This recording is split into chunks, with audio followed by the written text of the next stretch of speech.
Okay, let's cut this intro short. Welcome to Friday's Full Time. My name is, as always, is Edi Tucek, and you're watching Moore University live from the workshop where I used to sit down on Fridays and build something related to my figure photographer hobby.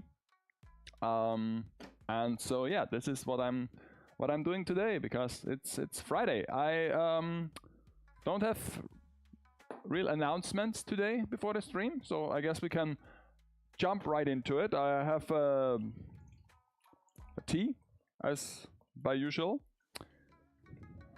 Wanted to stop drinking tea in the summer, but not much heat around these days, so still comfortable drinking tea. But I guess sooner or later the question if I drink tea or not will be solved by its own, because I'm running out of tea, and I really don't want to buy any new tea leaves during the summer. So yeah. But I've already have some alternative plans for summer streams, so don't worry. So yeah, we have a nice cup of tea. It's not much left. Like I said, it's a green tea, genmaicha, so basically roasted rice tea. And yeah,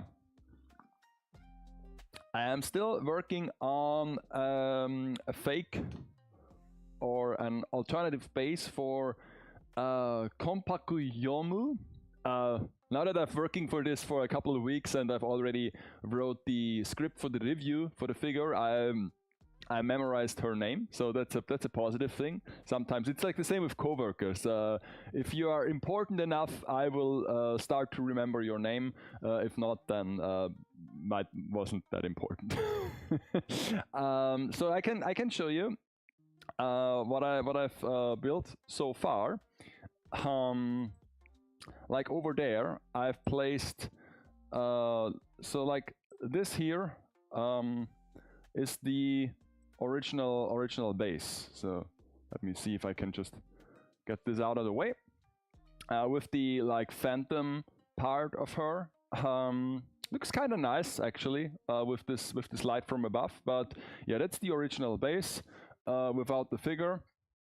And so yeah, and I wanted to extend this, and since I wanted to have a continuous look of it all, I decided to also build the original base a second time, so that if I add on to this structure, it will be seamless and it won't be like I don't have to try as hard to match the original paint job or the original style. So, and over there where the actual figure is now mounted, this is the base that I've built. So yeah, those are like two components. The lanterns are like 3D printed and then heavily sanded and weathered and now painted, and everything is like as it should be. In theory, there are also like holes into those lanterns so that I can place an LED inside of them and have them illuminated. Let's see if I will actually do this with the photo. And the base is made out of carton and covered with clay, with structured clay, and it will be painted. But first I have to add to this original base so that I only have to paint it once, and that the paint job will be yeah, even and not like different shades. So yeah, this is like fairly close to the original. This lantern part is like tilted in the wrong direction, so because I made like a mistake and not tilted in the right direction, and I cut it in the wrong direction, so it's now tilted backwards. But I've tried it already with the phantom part on, and it actually might look even better, because as you can see in this configuration, because this is like the front of the figure, if it's posed like this, you can barely see this lantern behind it. I mean, that's a strange figure after all, because if you look at her like in a three-dimensional space, so if you move around her, it looks nice, it looks dynamic, but if you only look at her from a fixed angle, certain body parts of her, either like her one of her arms or one of her feet or one of her legs even, is completely obscured by like her skirt or something else, and so it might look a bit like weird because you don't know how this high dynamic pose is achieved. So yeah, it's one of those figures where it's like looks interesting as a thing, yeah, when it's standing in a 3D environment, but not so much if you take a picture of her. So yeah, but yeah, that's how it is. And now I have to add on to this base. So before I started this project, the very first thing I did was I made a mock-up of like carbon and styrofoam. So in it's like I guess it should be like this. So inside here is the original base. You can barely make it out. So this is like the pillar where she rests her knee on, and this is like this little stair. Yeah. So, and this is like the broken lantern. And basically everything around it and all those bits and parts that are supposed to be like surrounding her, I have to add on. And so I guess I won't do much else because I really want to focus on the figure in this photo and not so much on the environment. So it wouldn't help if I like extended it to a really big size. But this, and I also want to have fairly big empty spaces around it, so that it's more like parts that flying around, and behind her there will be like a picture, something like from a monitor, put something behind her that looks like ominous or maybe like stylish, that is themed to her color scheme. So yeah, and I want to today I can show you how to like basically make a basic structure very easily and very cost effective. I start with this piece of cardboard. It's a 3mm. It's a very sturdy cardboard. It's used for book building, and so I will make two separate structures, because if you look at this, and that's a nice thing to have as a reference. There are two kinds of basically parts involved. There are the bigger like slabs that are building the ground, that extend the physical space, and then there are those small like beam-sized slabs that are like basically like the two that are included in the original base. So yeah, I've oriented my thoughts around those two shapes. So we will make two of them, one like for the base and one for those beams. So beam is easy because you don't have to cut like stripes of it, but for the base parts you might think about a not so complicated shape, maybe like this. You can't really see this. There's like you know, with the with the pencil, even if I bring you closer into the action, you might not be able to see this. Let's see. Yeah, okay, I can focus a bit better. And then I will just cut it. I will do this like free-handed, because it really doesn't matter if it's crooked or not. Actually, it might be better if it's a bit more uneven. I mean, it depends on what you want to build. If this should be like rocks, or if this should be more like a slab that is from a tile. So I guess it depends. Luckily for those parts, I don't have to conform to any measurements anymore, because for the real base, of course, I took the measurements of the real base and I tried to stay as close as possible to the original.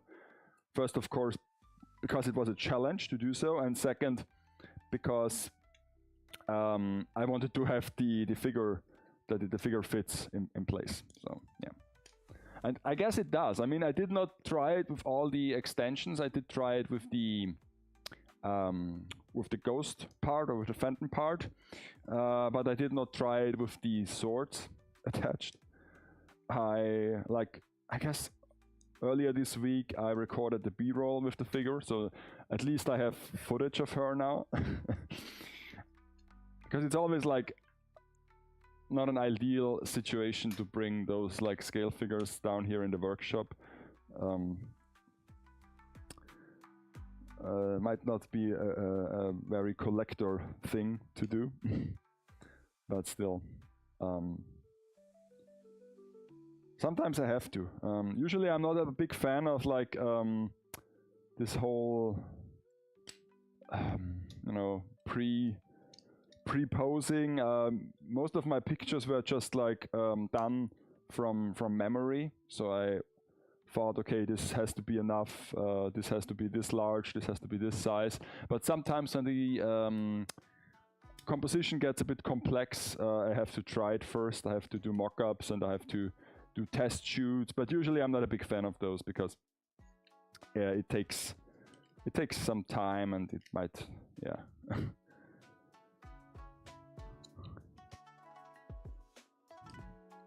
And it's always a balance to strike with those test shoots. If you do them like too conceptionary, like this mock-up thing with the carton, it might not reflect the reality, so it might be hard to judge. And if you make them too close to the actual photo, then it's not a test anymore, isn't it? It's just like yeah.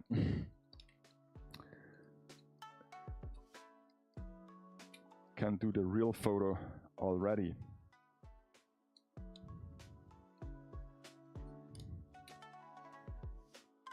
So what I've done now is I've cut out 2 pieces, and if you want to, you can now add some space between those. You can angle them.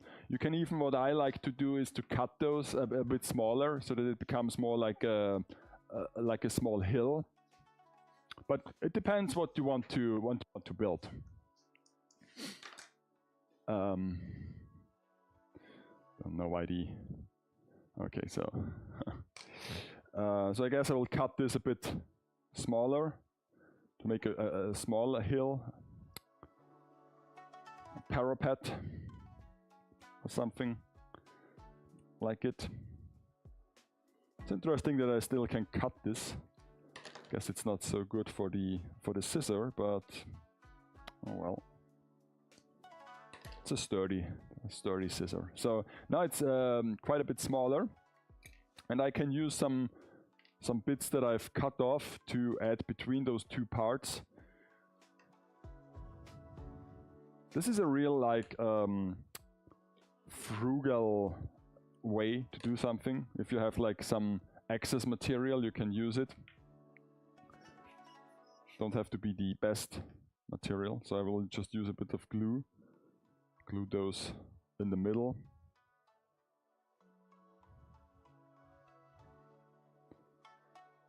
Also, I don't want to overdo it because I have to take into consideration that the whole thing will be covered in clay eventually. Why is there a menu on the screen now? Oh my god. How do I get rid of this?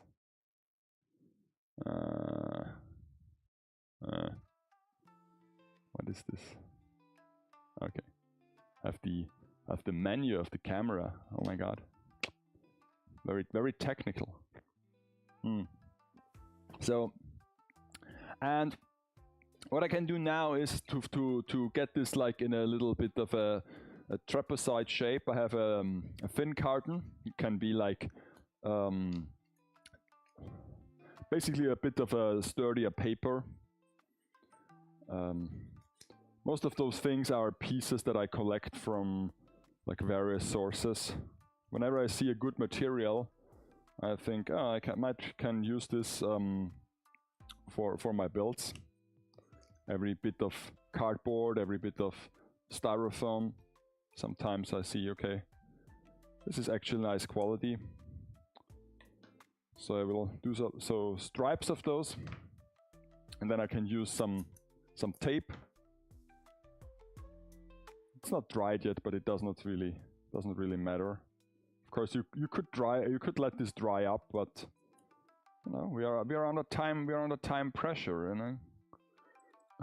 Want to make some progress, so I will just glue this to the bottom, and I just wrap it around like so, and use tape to keep it in place. And it's like basically wrapping a present. Basically, I just make the shape that the clay will have something to stick on.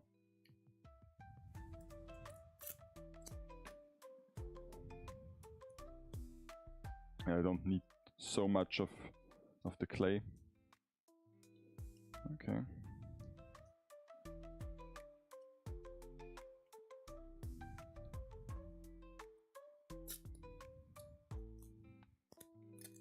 Oh my god.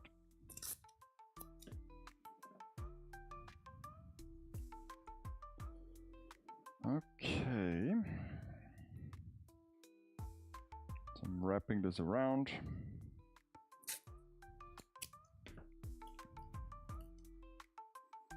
The good thing about this cardboard technique is, at least in my opinion, that the thing, when it's ready, when it's raveled with tape and then the clay is added, that it becomes a relatively sturdy structure. So you would be also able to do this with just like basic styrofoam, but then it would be a bit flimsier and a bit like more lightweight. And I'm still unsure if I will keep this structure. I guess I have to see how it ultimately fits together, everything. So I will decide if I keep this in my showcase as with the second base, or if I'll just you know, use the original base. Usually I don't like to display my figures with the within the dioramas that I make, because in my opinion they have to stand on their own. I can't really, you know, add onto those figures and display them. Would be a little bit dishonest, I think. So if they aren't display worthy in the first place, why even bother? So now I use like a bigger piece of tape. That's just like paint tape that you use for, like, I guess the main use is just to mask something if you paint.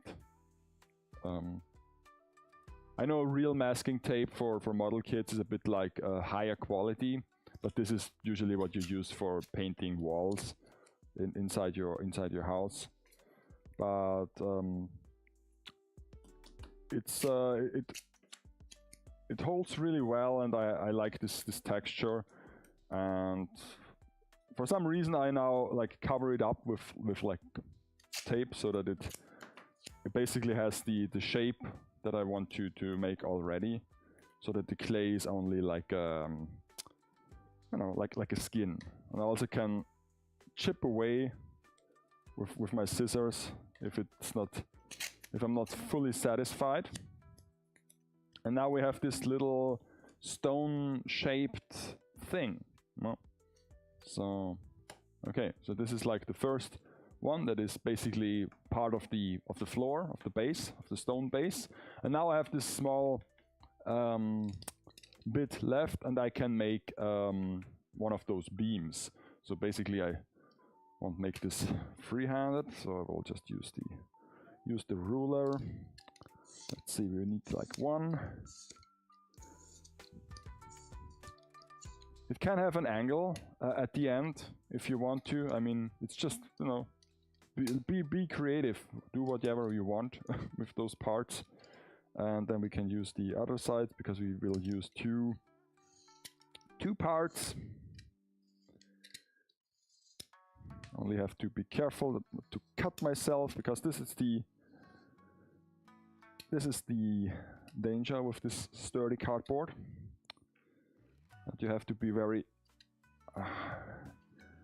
it's hard work to cut this actually. It's possible, it does not make much like dirt or dust, but it is hard work to cut it. So now we have two pieces, and if you want to have them a little bit further apart, you can do this by adding just another like basic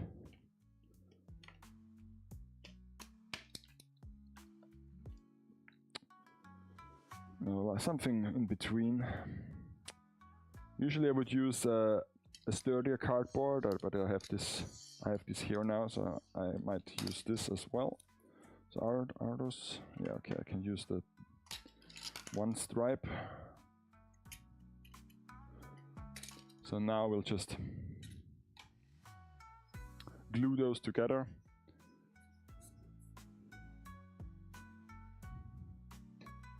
I use just normal wood glue, and I mean, if you have the patience to let this dry up, it is highly recommended to be a bit more patient and let things dry. But I usually don't have the patience, so I will just hope that it sticks together somehow. And of course on stream I also tend to work a bit like faster, because otherwise it would be boring to watch. If you glue two pieces together and then we have to wait 10 minutes until it's settled, that wouldn't be fun, wouldn't it? So yeah, okay. So, and like I said, since there will be clay wrapped around it, and the clay needs to have some structure, so it can't be a very thin layer, or it don't have to be a very thin layer, so this will get bigger in any direction. So you have to account for this if you want to achieve a certain dimension or a certain size. So. But then again, since the inside is now this sturdy cardboard, you can like drill into it once the clay dried up. You can basically put it under stress even. So it gets very, very, very stable and very, very sturdy. I mean, there is a hole here. You can also cover this up if you want to. I will just tape over it.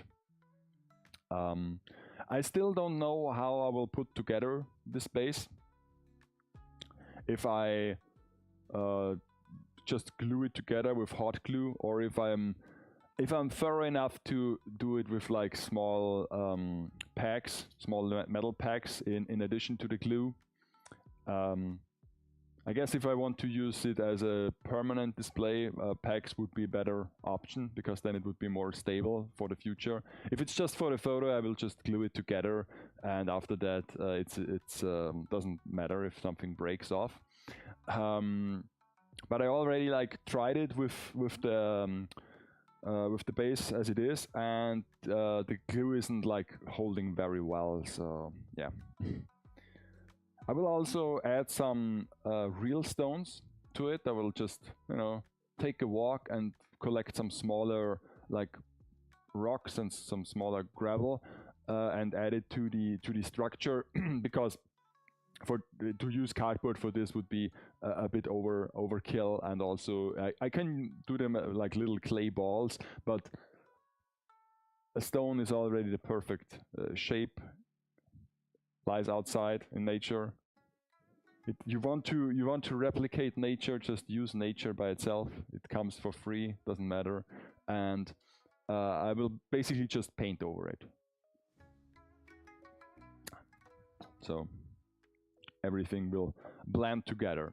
You don't have to be very like exact, I think. So there is a little gap here because I will just tape over it.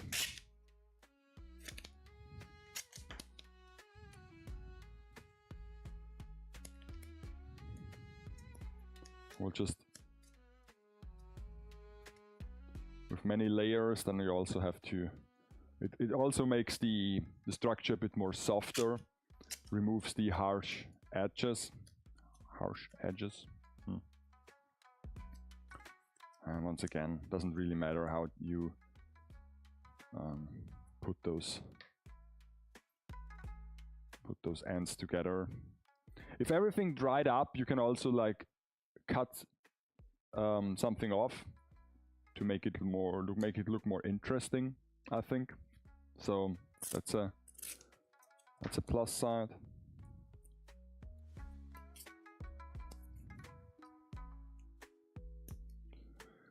And yeah. So this is the technique that I use to make basically beams, like stone beams. Don't know exactly why this is so like why it has this shape, this specific shape. It doesn't look like, it almost looks like man-made objects. Doesn't look like something that is done by nature. So I guess it's like a temple environment where this figure, like where this scene takes place. I know that it's based on an artwork, as most figures are, to be honest. But yeah, so now we have like a beam. Let's take a look at this. We have a beam and we have a small like stone-shaped thing, almost like a, I don't know, like a pet turtle or something. And you can like put this together, and then you have like an interesting shape. And the only thing left to do is to do this like a few dozen times.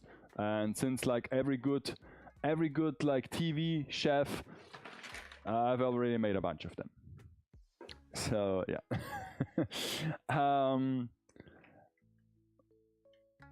I just pressed something.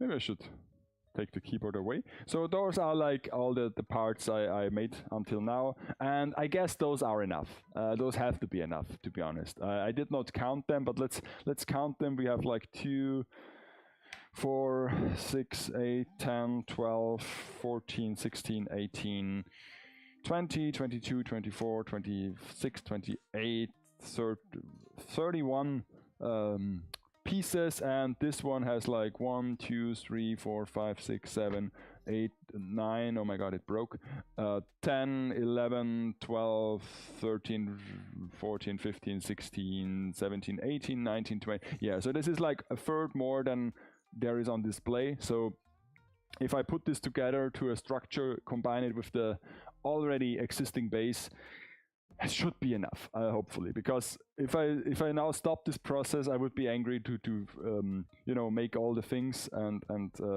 glue it, and then I will note that I will have to make one more. Then I can start from the beginning. Would be annoying. But I also don't want to overdo it and have like 40 or 50 of them, and then I might only need 20.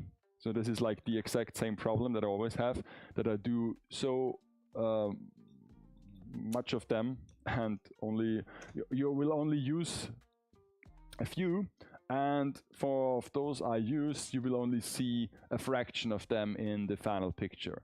So basically all this hard work is for nothing.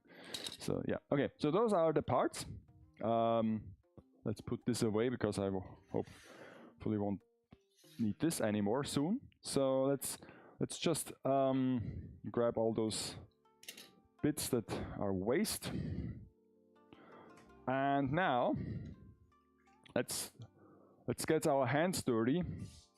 For some reason the camera won't follow me around today. So, I mean, someone disabled the tracking, but it's okay. Couldn't be me. So we'll just use a cutting board, my sculpting tools, my crude sculpting tools that are rusting away, because It's just cheap metal, and I wash them. So they are rusting away.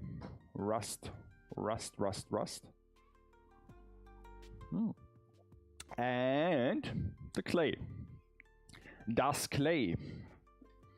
Das Clay. I don't know if I have more of it, or if this is the rest, but I hope I will have enough. So, and the next thing I need is a bowl of water. Always important. Guess I don't need the knife anymore. And so there are, like, I guess two. I forgot the tin foil. Oh my god! I was like, I've thrown out the old pieces of the tin foil, and I was like, I have to bring new tin foil down here, but I forgot. So I guess I have to do an intermission first. Grab some tin foil for my tin foil hat, and then I will be back. And then we will put some clay onto those parts. And yeah, so yeah, let's do a short intermission.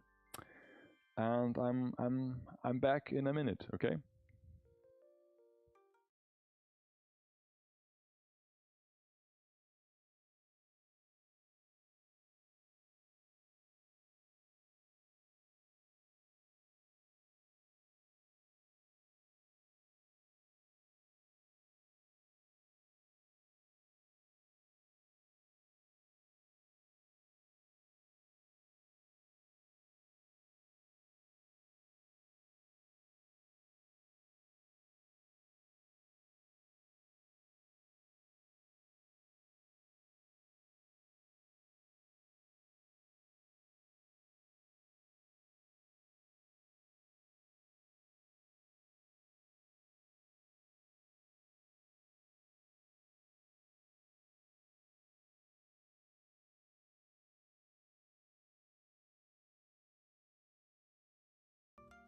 Okay. So back with the tin foil. So I'll just... I need two of those. One I will just press together to a ball, but ever so slightly, so that it has a bigger structure in it. And the other one, I'll do the same, but I will press it together a bit more thorough, so it has a thinner structure on it. So those will be our two tools to do the stone-like structure into the clay. And we'll also use some needle tools to get some crevices into there, and yeah. Also here I have to take into consideration that I will, after it's dried, I will just sand it real quick, and bits of the structure will be lost due to the sanding. But yeah, so I can go a bit more intense with the structure itself. I don't have to worry so much. So we'll just use a bit of clay. And let's do the beam. Let's do one of the beams first. Let's switch the camera to the workbench. So I guess for the thickness of the clay, I go with like 2, 3, max 5 millimeter. If it's too thin, might become difficult to get the structures in.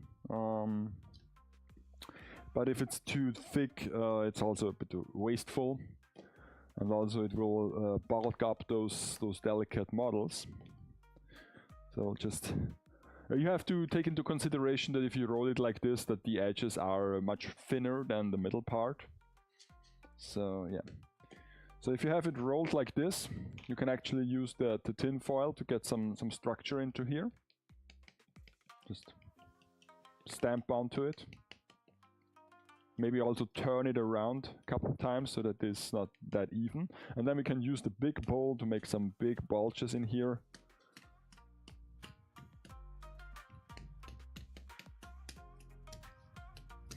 Okay, so that's nice.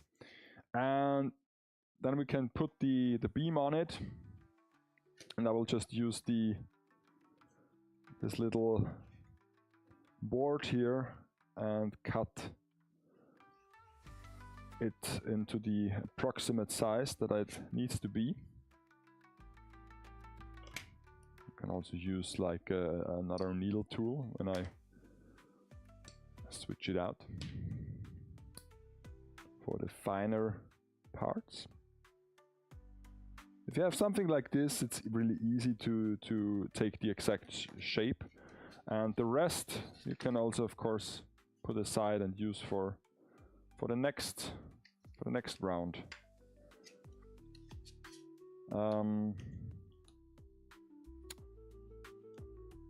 Then of course I use like some glue so that it sticks to the structure we've made.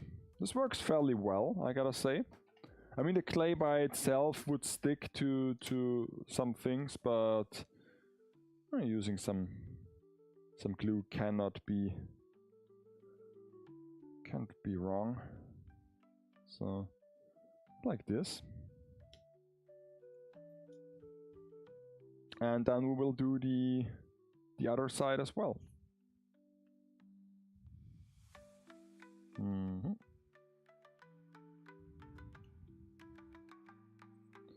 So let's see.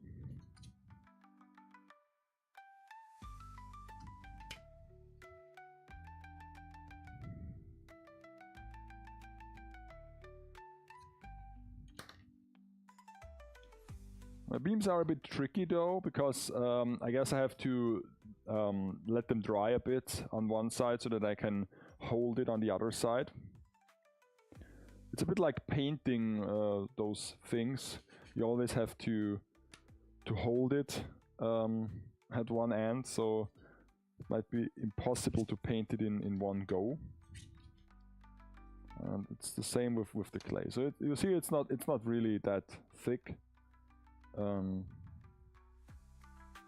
I put it on there, and if something is like too much, I can just either cut it off or put it onto the edge. So with some water and of course the right tool, so that it also basically sticks to it over the edge. And yeah.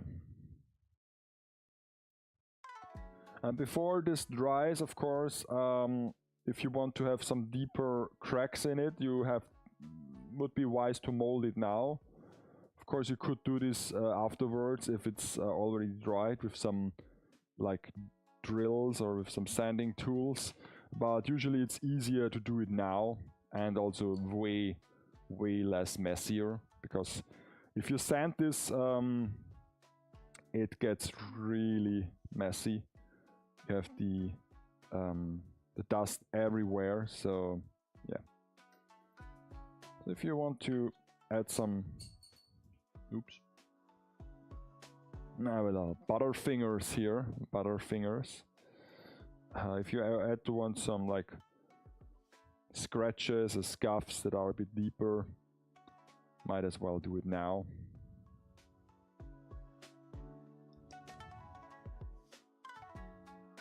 But since I don't know how many of them will be visible and where they will be visible, I guess I need a bunch of them. And if they aren't needed in the final picture, I guess you can easily remove them in post-production. Doesn't really matter.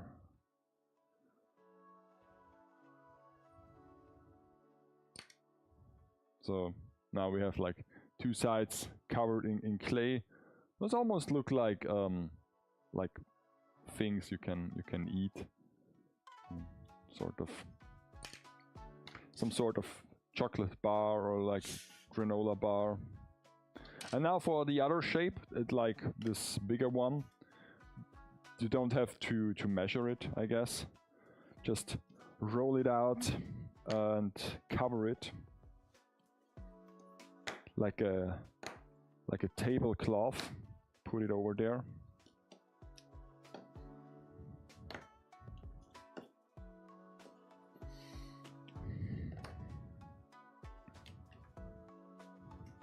Let's add some structure to it.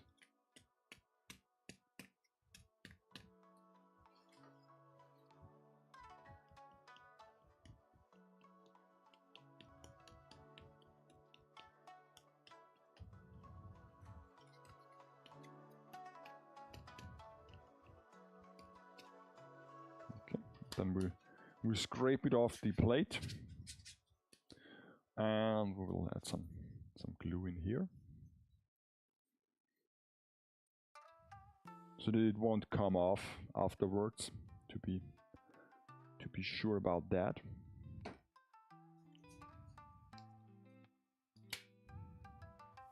I'll put it over there and just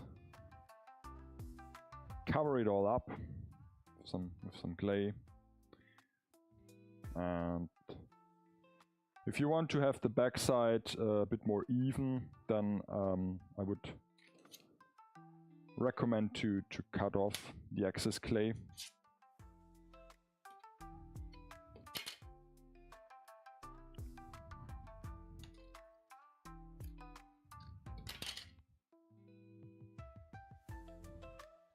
This is a pointy edge here, so I can add a second layer as well.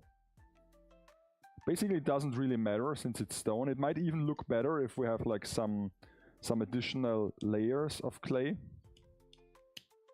Let's try this as well. Yeah, let's put those over here so that nothing goes to waste.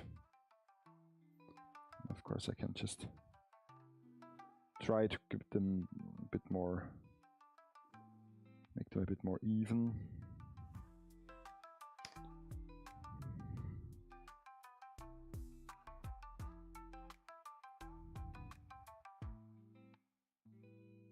Well, yeah, that's already looking quite good, I will say. What I'm doing now is I will use some water and brush it over the edges so that it actually sticks to the structure.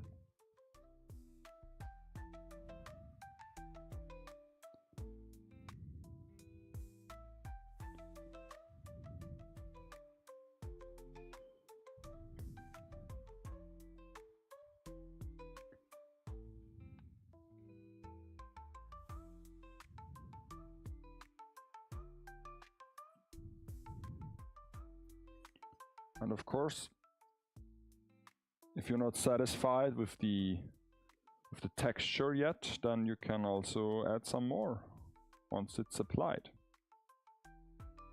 If it's a relatively flat surface, it's kind of easy now. So let's see. If everything looks okay, we can add some bump here.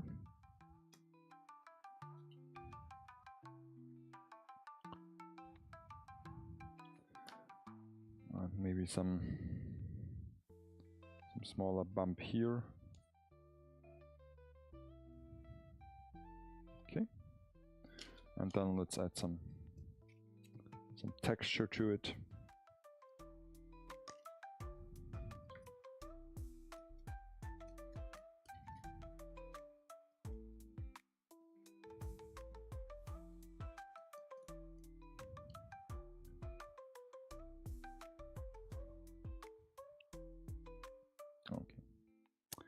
That's enough, I think. And now with like some cracks, I guess. Oh, I can do those as well.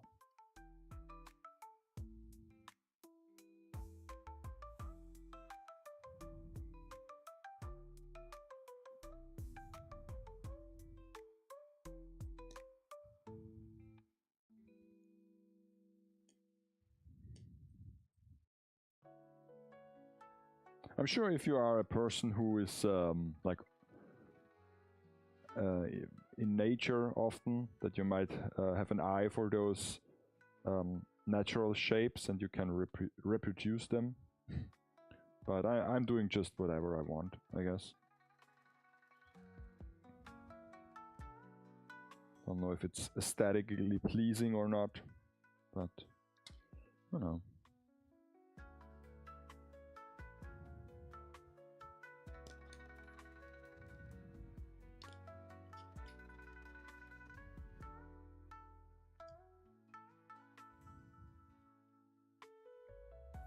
If the tape from underneath is showing, it doesn't really matter because we will paint this anyway, so don't stress it. So now this is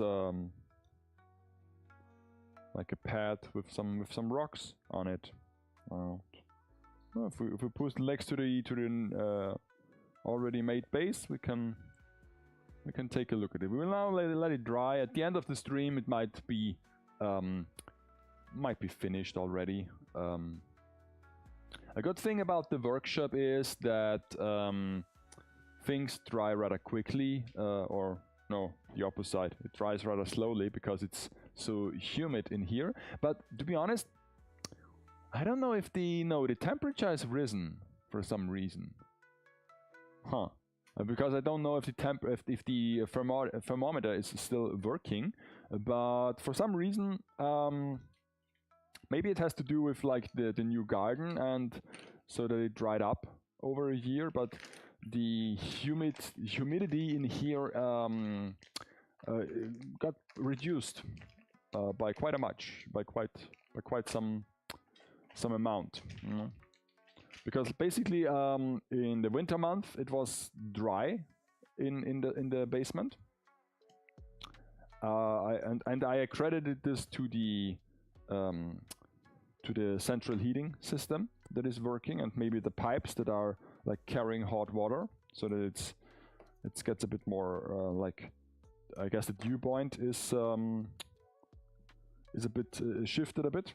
And usually in the summer month, when one would think that it's very hot and dry outside, it got really moist in here.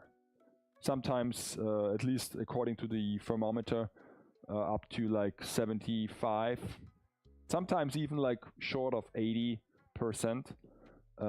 humidity, which is it's okay because it's also like cold. But I know that this is not ideal for like equipment of any sort. First, of course, the 3D printer, but then again, this is luckily this is enclosed, so humidity isn't much of an issue. But also other equipment as well it's not ideal. I mean, there is a reason why on almost everything is printed like keep it dry and in a dry, dark place, but and cool. So this is like a cool, dry, dark place. If you think about it, they don't exist. I mean, we have like dry places that would be the attic. That's very dry, especially in the summer month. Then we would have like cool places, that is the basement, where it's also dark. No natural or not so much natural sunlight, but everything combined together, it's would be a bit of a hassle to have those. But yeah, those are suggestions anyway, isn't it? It's like today we got a new like fireplace, like one of those gas fireplaces, and since gas is involved, like propane, it comes with like a manual that is like this thick. Of course, there are multiple languages, of course, but the building instructions are like 2 pages, and the rest are just like safety instructions. Because, you know, gas is dangerous. Something could explode. I mean, I guess it is in some sort of way. Sometimes you hear about like gas leaks and gas explosions. But I don't think the leopards will eat my face, won't they? Okay. So yeah, I guess that's it. That's the whole thing that I'm doing today. So if it wasn't entertaining or interesting till now, I'm afraid it won't get any more interesting today. If I'm lucky, I will be able to cover all those parts in clay by the end of the stream. And then I will do the interesting parts off stream, like I always do. Put it together into one structure and then like paint it. Or maybe not. Maybe we'll just, you know, take a pause until next stream. Let's see. But I really have the goal to shoot this photo in June, to have it done, as well as the review. Like I said, I've already filmed the B-roll. Today I've wrote the script for the review. So all that is left to do is to film the, like, my part, like the moderation, like the, what is it called? The narration and voiceover, and the parts where I stand in front of the green screen. But this is usually just a, you know, if I don't mess up, it's just one evening, and after that I have to edit the whole thing. Basically sometimes takes 3 days, 4 days, sometimes 1 week, and then we will have the review of the figure that might correspond with the figure photo. So both of those things might come up in the end of June, and then I will move on. It's always a bit strange to move on to another figure. I mean, review-wise, not so much, because I do them more often, and it's not a big thing to switch from one figure to another, to work on one project and then another one. But photo-wise, it kind of is, because now with those streams, I might have a full-time stream on Friday where I finish a project. Then I have a week off, and I will do the photo. And next Friday, I already have to come up with a new project and with a new idea. And that wasn't the case previously when I did not do those sorts things on stream. I just, you know, built whenever I had the time and whenever I had the you know, the nerve to do it. So, but now I have to account for this as well, to come up with new ideas on the fly.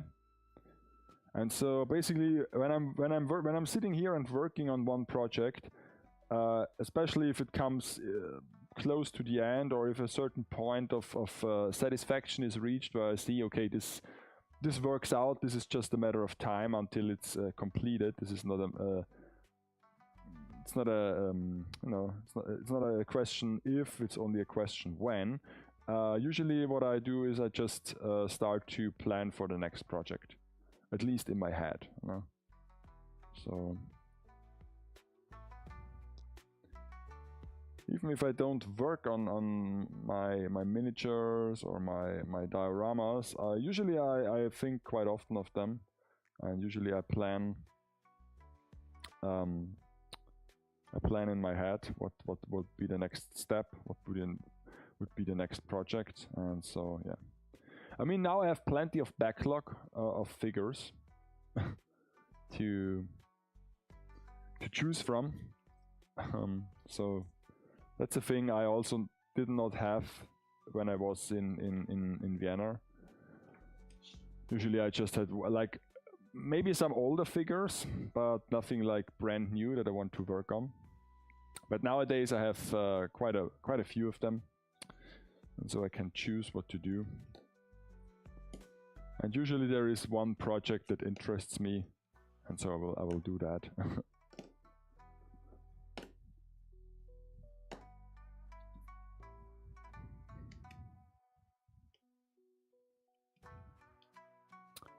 I'm also not sure when I will do my next like figure photo that is not purely based on building a diorama. Sometimes I do like more abstract photos, more surreal ones that are basically, you know, those figure photos where you basically grab some objects from real life objects and make a nice composition. And those can look nice as well, even if they don't make any sense in terms of scale or you know, I would say scale-wise. I mean, if it fits the character or the tone of the character, you can grab any object and use it as a prop for your figure photos. And sometimes I do this, not as often. Most of the photos I do now are involving like miniature dioramas and sets. But in the past, sometimes I did like also more abstract things that did not require like hours and hours of building something.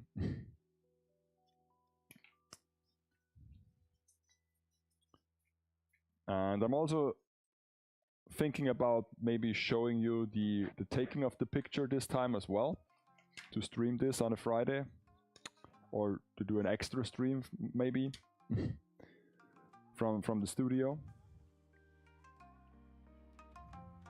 The only problem that I have with that is at some point I might have to like turn off all the lights and only use like small light sources for the figure, and usually they aren't enough to illuminate the picture for the stream, so it might get a bit like dark. And those cameras I use here, they are fairly okay when the light is like sufficient, or when there is more light than there should be, because this workshop here, if you can tell, is also quite well lit. It's not a very like cozy atmosphere in here. But if those lights go off, then the picture quality might drop and it will be very noisy. So yeah, I don't know if this is a nice thing to watch. I don't know. But I guess it could be interesting to see how the picture was taken as well. So this is like this looks like a bread with a spread on it, like a bite into it, or some bit of cheese. Well, let's see what I can do for you. I really hope that I have enough clay. I don't want to open a new pack. And this is also usually what I try to account for, is what materials do I already have on hand. So some ideas might be in favor if I have some leftovers and I think, oh, I can use this for this project as well, and then I will prefer those over the ones where I have to start from zero and buy everything. That's not fun to do, isn't it?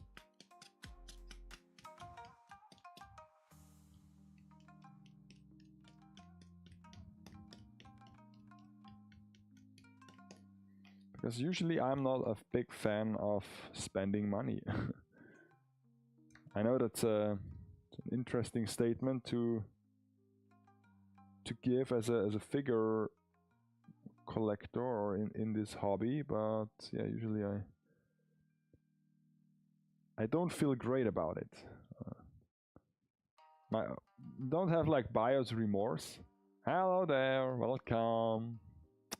Good evening. Good evening.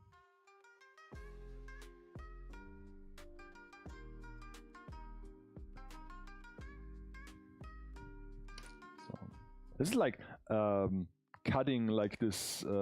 This isn't it like the scene from what's it called, the show Squid Games, like the first season, where they have to cut some cookie.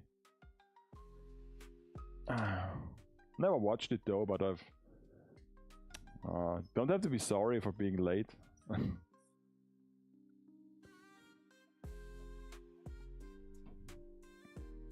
Does not matter. Did not miss much.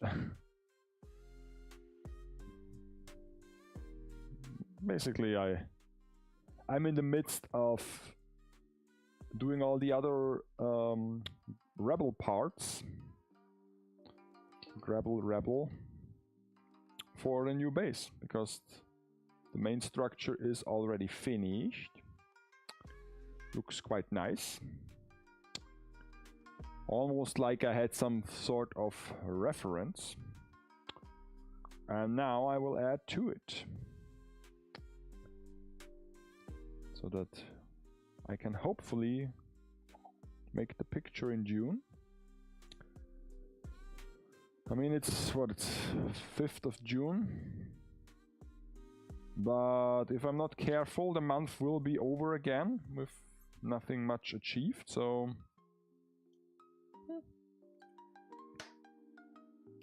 have to be careful. 1 month always sounds long, but you know, it's just 4 weeks basically. And now with the like summer like holiday, is it like school thing? Once again, you are reminded how short 9 weeks can be.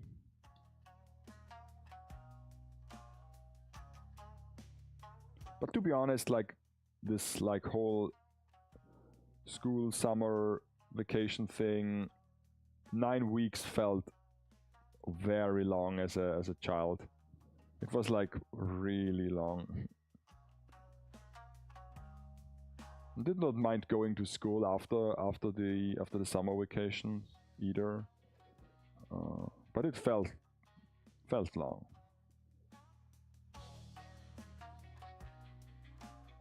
I mean, if you do something like productive, or you know, travel around to various places,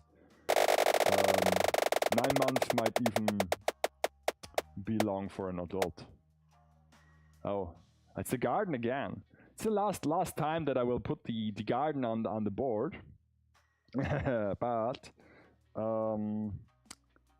because it's now like a mute topic. But today we got the fireplace. Apparently straight from China. At least it's one of those like things. Oh, strawberries from our own garden. That's nice. Yeah, I guess it's already strawberry season. Usually they grow on fields around here, so I don't see them as much. But I already see the cherries on the tree, and I know that strawberries come before cherries, basically. So yeah, it's almost strawberry season almost over now. Cherry season starts, and then yeah, after cherries, almost summer is almost over. I guess it's then apples and plums. So yeah, but aren't those like real strawberries, or are those like those tiny strawberries that are like basically forest strawberries? Where I'm always like curious, or sometimes raspberries. There are like wild raspberries, where I'm always like curious, can I eat those? And then I never do, because I'm afraid that I might, you know.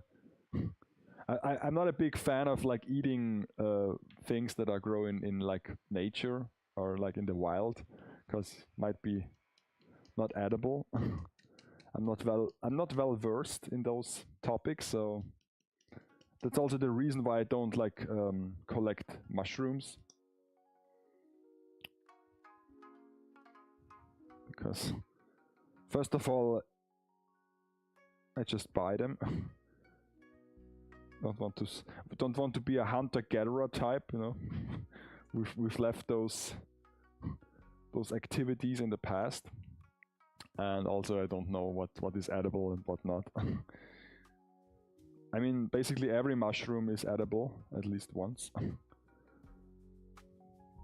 Sometimes you can eat more often.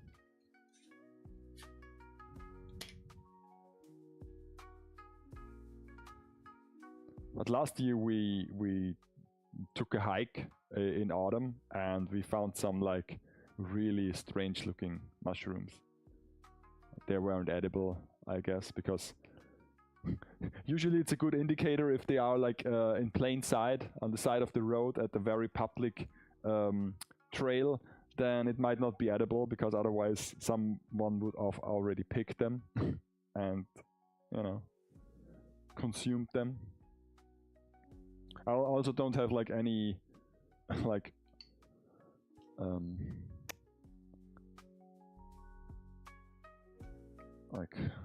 knowledge or like experience when it comes to like the funny mushrooms.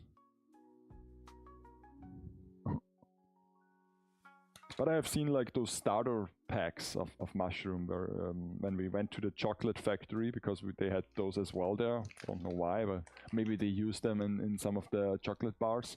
But it's just basically a sack with something in it, and then you poke holes in it, and then you keep it in a moist place, and then some fungus come out there.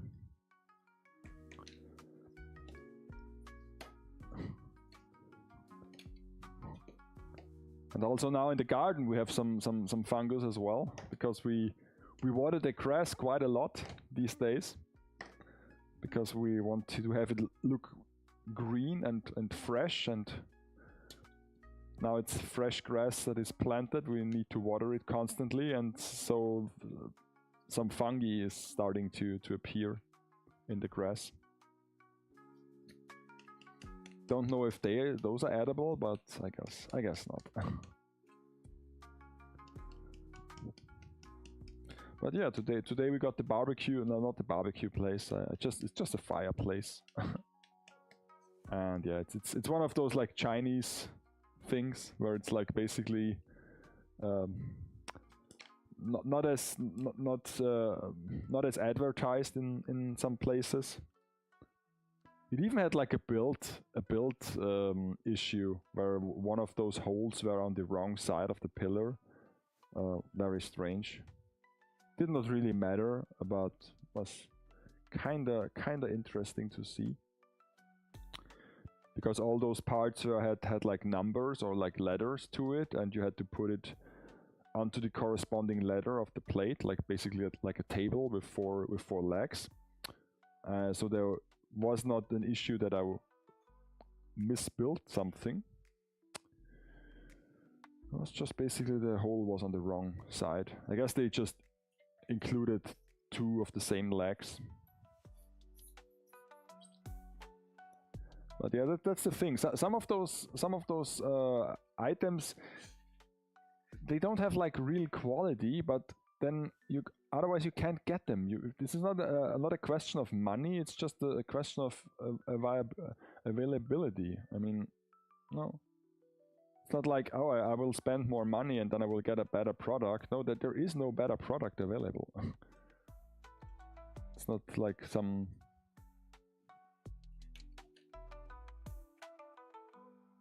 items where you can like buy like tools, for example. I mean, there are like inexpensive tools, and then there are like the same tool but an expensive version, and the expensive version might be a bit better in some cases. But for those items, it's like you get either this or nothing. I mean, there are like variants of those items. I mean, some of them are like black, and some of them are brown, and some of them have a other texture, but it's basically the same thing. It's just, you know, with a different coat of paint.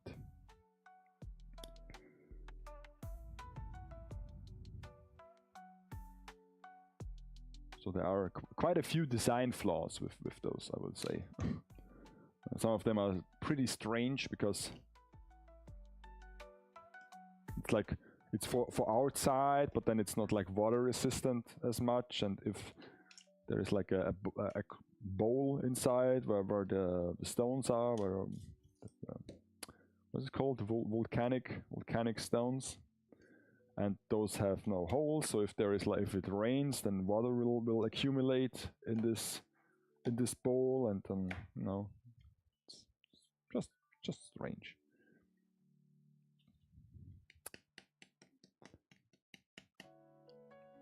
It took quite some time until it got here.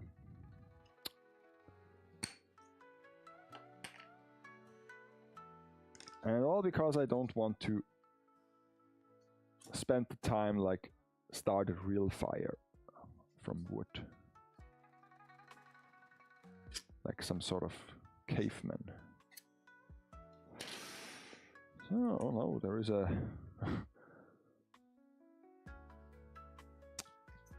stroke inside here. But other than that, the garden is now finished. The start of the week, I took some pictures of it, some nice pictures with the good camera, not with the smartphone. Oh, nice. So I'm in strong anticipation of your package. So until next Friday, I guess I will have received it, based on my knowledge with packages that come from outside. International shipping. Oh yeah.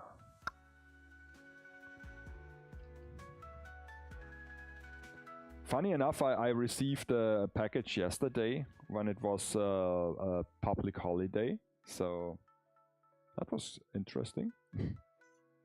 Sometimes they are working on the weekends as well.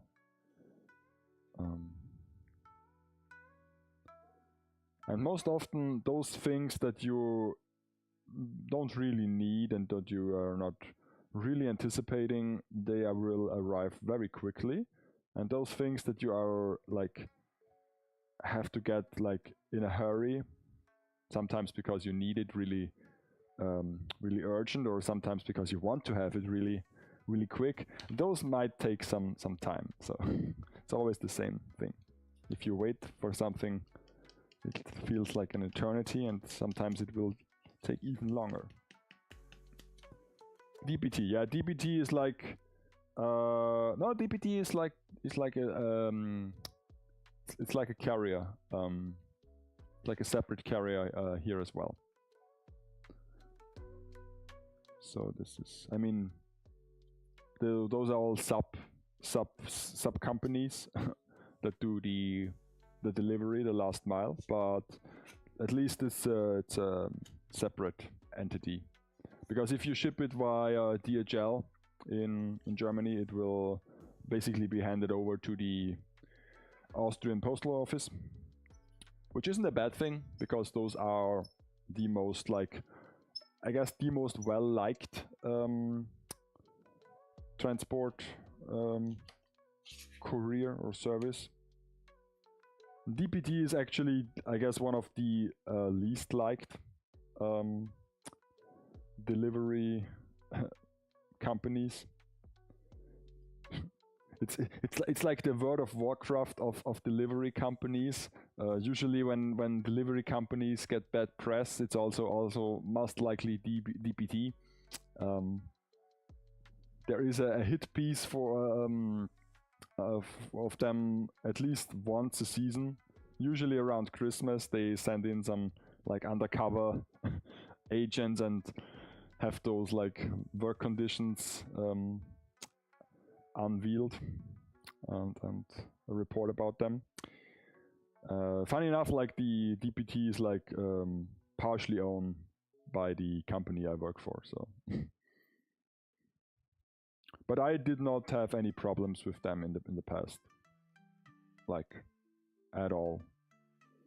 But this is the case for almost all delivery services. Never had any issues with them. I don't know if I'm just lucky or just very patient, or if it has something to do that I'm working in this industry, so I know my my way around certain things and how things work. So sometimes I have to cringe really hard when I'm at the post office and I over-listen some conversations they have with customers. It's like, oh my god. It's like those are like grown-ass people in the post office, and if they want to ship something, you almost always have the feeling that they do it for the very first time. So, yeah.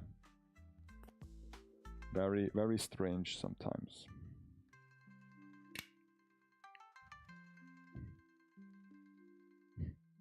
Also, each time I get a shipment from like Japan with like figures, it's always there's always the taxes that are still unpaid, so I have to pay them on at the post office, because the Austrian Postal Office does not offer like prepayment like DHL, like the real DHL, like the express type. So you basically have to pay it in cash.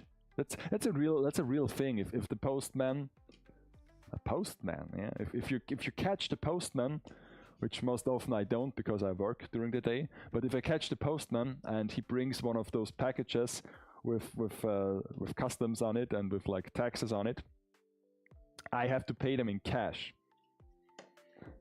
At least sometimes they have like a change on them, but usually if I can pay it in cash, I also have like this big glass of coins in it, so I can give them the amount of money they want, down to the cent, so they don't have to get the change out.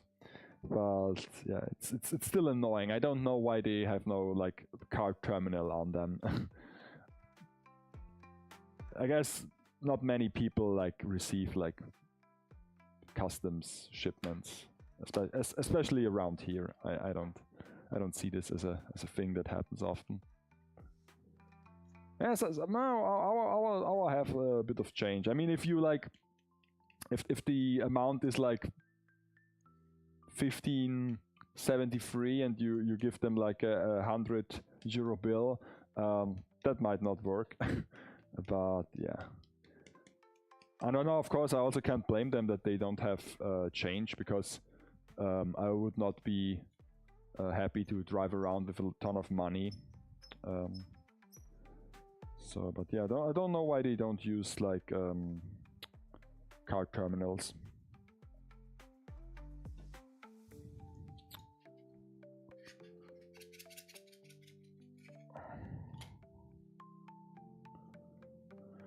Especially since it's not that expensive anymore, I think.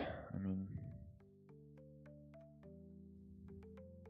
sometimes smaller businesses, like if you go into the city, like the, what's it called? The Altstadt, no, the historic part of the city. We have certain shops that are like cash only. Which technically, I guess, yeah, it's allowed. The only thing that isn't allowed is if you like have a card option or like a digital payment option, and you add some fees to it.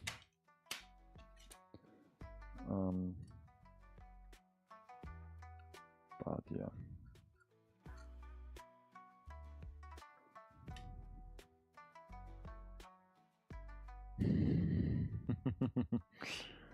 It looks delicious. Yes, it's like a dumpling or something like that.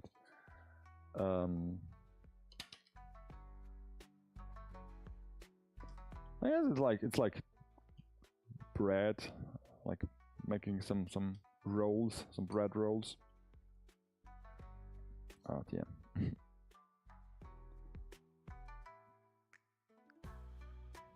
Should I do a second like smaller stone on it? because I've already said that I will collect some smaller rocks outside next couple days that I will use to sprinkle in between the bigger parts, because it's a bit silly to do small rocks with clay when you can get them from nature for free.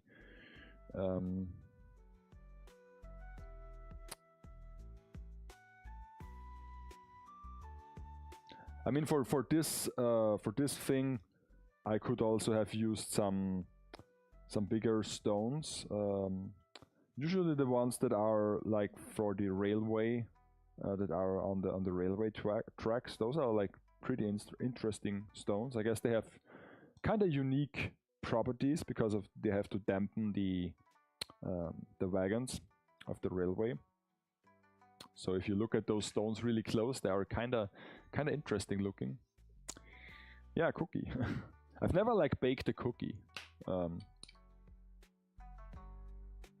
I never baked much in my life, but cookies now. Oh, yeah, there was one time I did cookies. It's a lie, because I've got this like starter, basically a glass of ingredients where you only have to add some eggs into it, and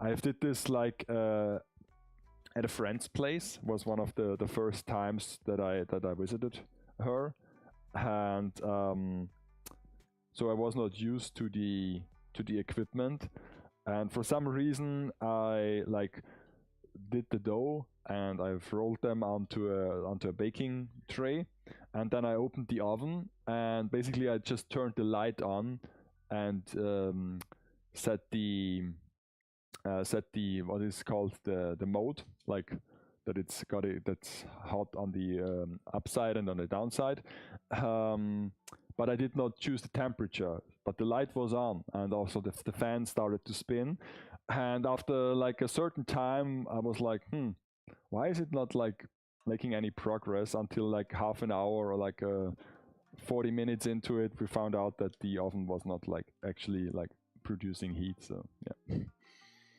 So that was like my first and only time that I baked cookies.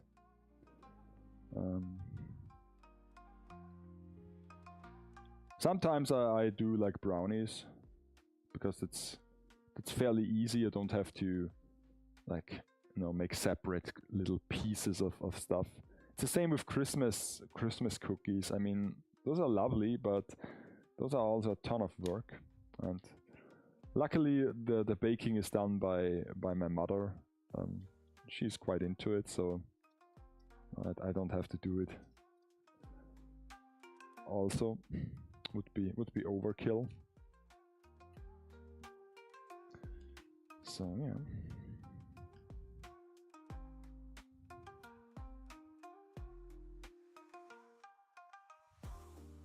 But I don't have much experience when it comes to baking.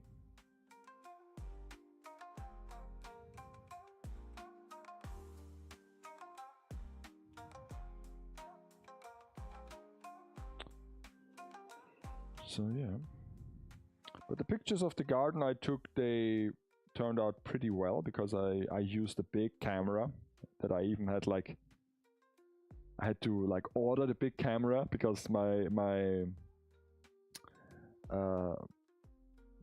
camera here where I film all the figure stuff is basically just like very purpose focused on filming, and I also have like only like lenses that are like for filming like normal stuff and like miniature. So it's more like a very long like focus length. But for the garden I use a wide lens. So I've had to order the family photo equipment that is lying dormant for so long, because there was a time when we used to were really into like not photography, but like buying stuff, buying equipment. That was our hobby. Photography, not so much, but buying like lenses and bodies and like gadgets. That was our hobby. So now we have all those like fairly outdated equipment. Luckily enough, this is a field where progress is not, it's not as fast as other fields of technology. A camera is a camera, and if you have a decent camera, you can still make a decent picture, even if the equipment is like 10 or 20 years old. Doesn't really matter. I mean, there are certain like quality of life features, but not all of them are necessary. And even then you can say, oh, I prefer it the old school way. I don't like it when there is no viewfinder on my camera. I will not look into this display because I'm a purist. I can just say those things as well. I love baking Christmas cookies, and Diaborak helps me with decorating them every year. Bake a large batch because I'm enjoying sharing them. Put them into little gifts. Yeah, this is like what my mother does. That's like her domain. So I mean, it got a bit like slowed down during the years, but there were like there were seasons where we made like really a ton of Christmas cookies, like all the different like types and variants. And yeah, we had like quite when my parents still went to work, they had like at least more like colleagues, more work colleagues, so it was easier to share them. But nowadays, not so much. I mean, people are dying away. So everyone gets old. Not much left to send a Christmas card. Especially like family Christmas cards.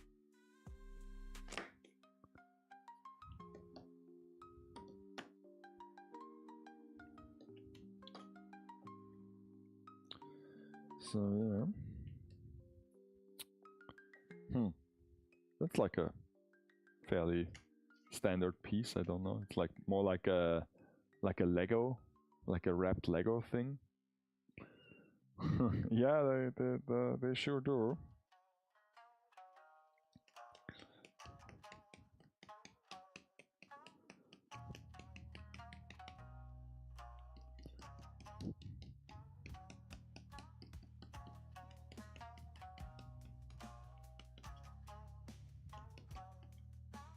At least now with the whole home renovating thing, we have quite a few new people that might get a Christmas card and some like small gifts each season.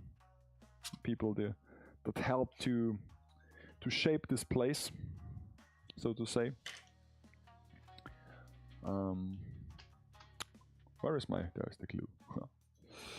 And yeah, but pictures turned out really well. I've used like first time that I actually used HDR settings and basically was satisfied with the results. Because if you are going to shoot pictures in the blue hour, it's quite beneficial really to do so. But then again, when I do stuff like this, I quickly realize that I'm not much of a photographer. Even if I like do this for figures, it's I'm more like a building guy, like building stuff. Not so much like a creative person when it comes to taking the pictures. And yeah, so and also like I have to get used to the camera as well because I don't use it as much. And this is like this old boomer equipment where it's just big and bulky, and the idea that the bigger the camera, the more professional you are. And this was like the case until like quite recently, when basically every camera now is a mirrorless body, and so basically my small Sony camera has the same image quality than those large like mirror mirror cameras, like the DSLRs, and they have those big lenses because they need a ton of glass and everything.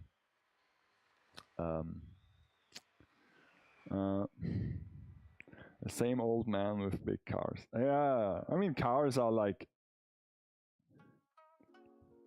it's quite understandable. I mean I also liked old cars more than I like modern cars, modern designs. And I'm always quite curious why they don't why they don't often do like retro mods from the factory.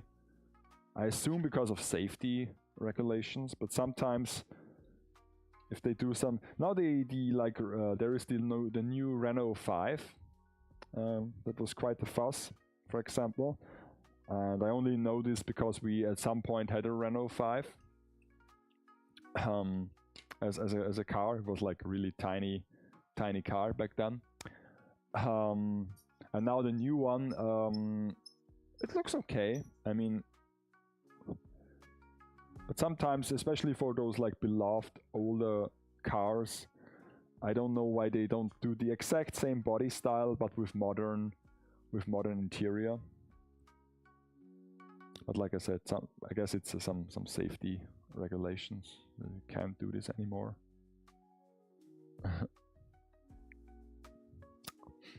Renault 4 Max Turbo. Yeah, I mean 5. Yeah, we had like the normal. It's a normal version. No, I guess it was. Wasn't it? Isn't it a hatchback? I think it's a hatchback. It has to be.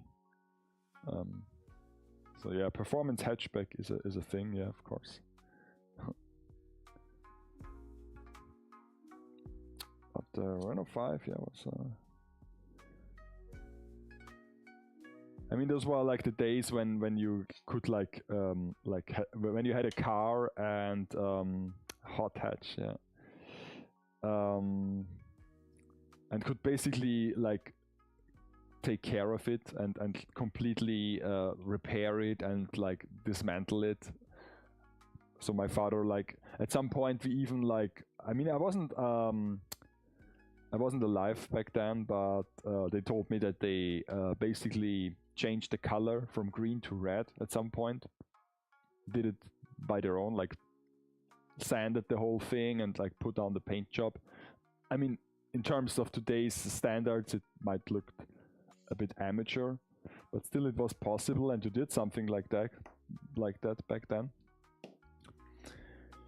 We've had like a small model of the car, like it was some sort of matchbox car, like a small model like this size on the dashboard. Which is quite rare, I guess, because normally model cars are reserved for like nice cars, like sports cars. So to find an economy model car like in those smaller scales is quite rare. Sometimes dealers have them and you can like get one if you buy a car or if you're like good friends with them.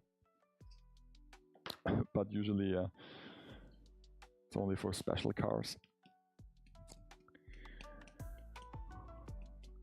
The only thing that I remembered from the Renault 5, from the old one, is that at some point he got a leak in the gas tank, and it was basically not worth to repair it. So we drove around with a leak in the gas tank, which meant that you could only like put a minimal amount of fuel into it, otherwise it would like spill out. And so based on the miles per gallon or like miles per liter or kilometer per liter, you had to basically drive to the gas station like every 5 days. But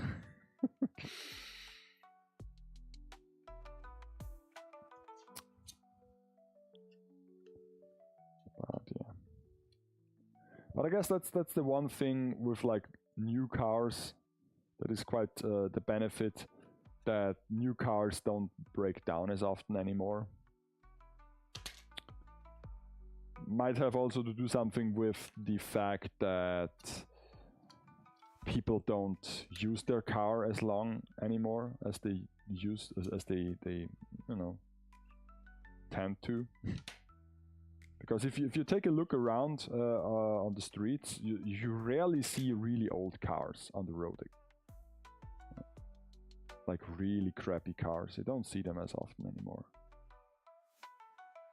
Especially like real, like no normal cars. I mean, trucks and like vans and stuff, yeah, of course you do, but like private owned cars, not so much.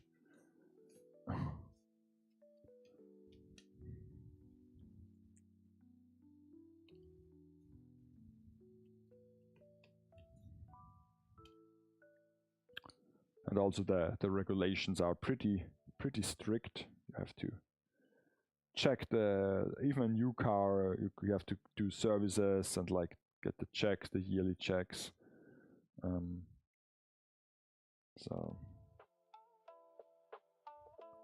it was always like kind of strange when we drove like road trips and we saw some broken down car at the side of the road, and we were always like, huh, could this happen to us? It's like, hopefully not, but who knows? I mean, like when we drove in like summer heat, and we were always thinking about like, will the car make it? Will it get too hot? Will we strand? But never had any issues. To a point that when someone would like pull me over, like some police, I might not even know where all the stuff is in the car, like all the like safety things or like the tools, because never used them. Have to do some drills maybe.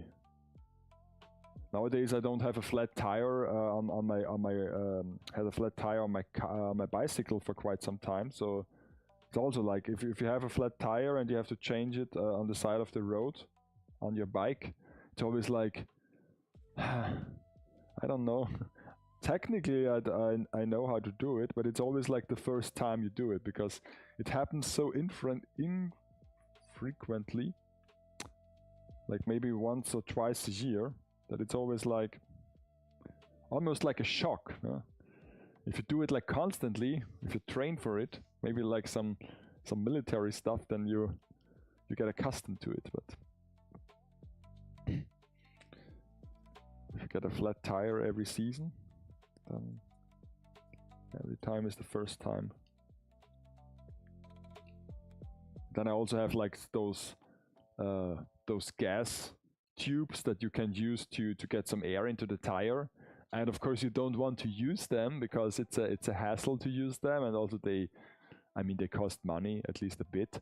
So if you have a flat tire, you always try to like get yourself to the nearest gas station if there's someone available nearby, or hope that you can make it till home and then repair it at home.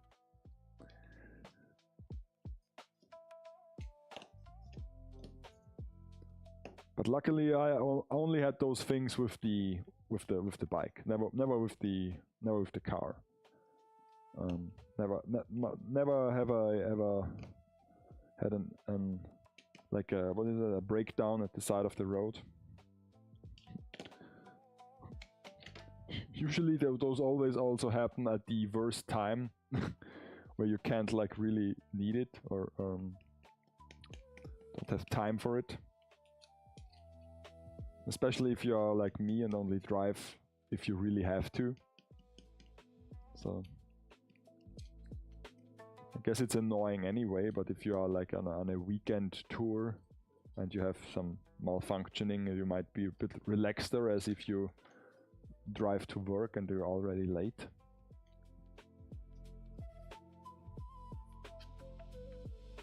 But yeah.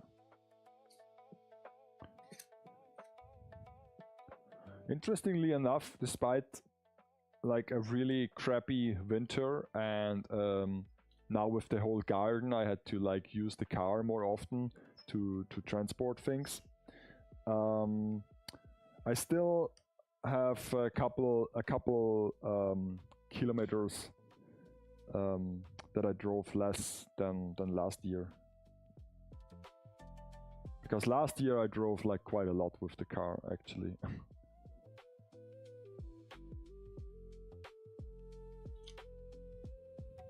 Because the years before I moved here, usually I drove more with the bike than with the car in 1 week, in 1 year.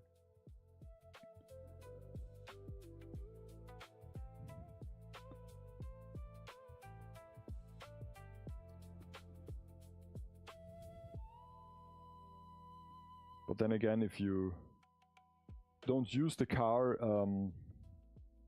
it still costs you a fortune. So if you combine all the costs over 1 year, and then you take the distance you drove and divide it, then you have like, you get a really high number per kilometer.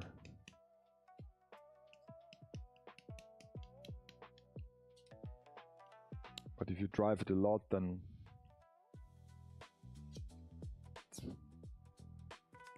at least on paper it makes more sense then. You can justify those charges.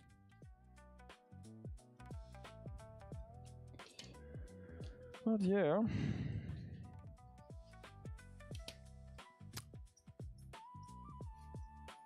At some point I also want to film, make a little image film for the garden and for the house as well, to have something to show off to people.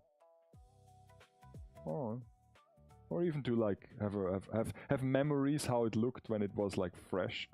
And I mean, hopefully it will look like it looks today in the future as well.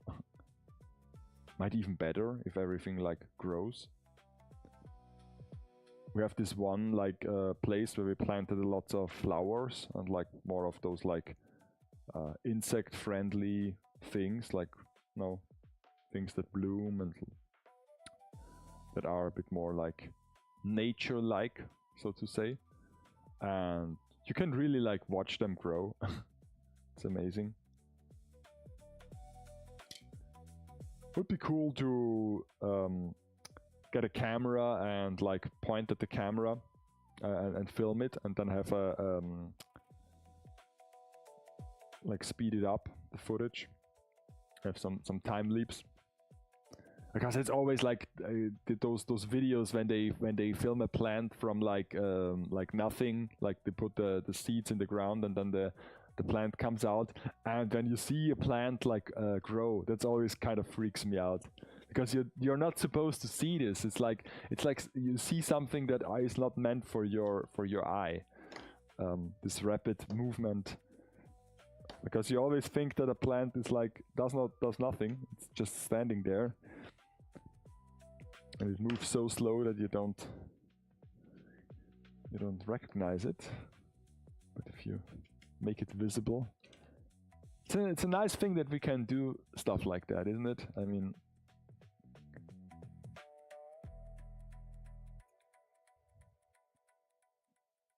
because for our ancestors, they can't see those things. I mean, they can tell that a plant or a tree is like changing over the seasons, but then again, you don't see it happening. If you're lucky, you might see some leaves fall down from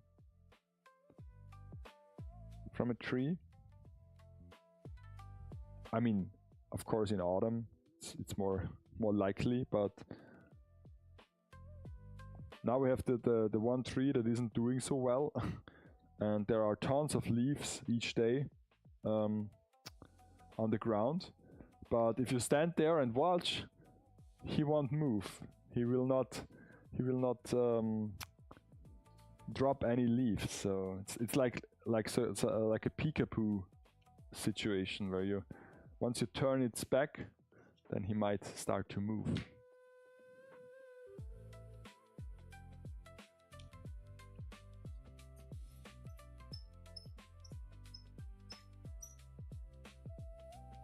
No, I don't think it dried out. It's the thing, you can't really communicate with plants. It's harder to do. I mean, it's hard enough with animals, but at least they can give some more obvious clues. I don't know what happened and what will happen. The gardening like company that sold it to us, they say, yeah, that's nothing to worry about, but I don't know. I mean, it wasn't ideal to do this in spring, I think. But then again, and of course, the older the plant is and the older the tree is, it's more risky to relocate and to plant them. Because basically, if you have like if you grow a tree or like a plant from like a seedling on the same location and it gets accustomed, then it can take a beating. It's hard to to kill those plants basically. But if you relocate a fairly large tree, it's always kind of risky.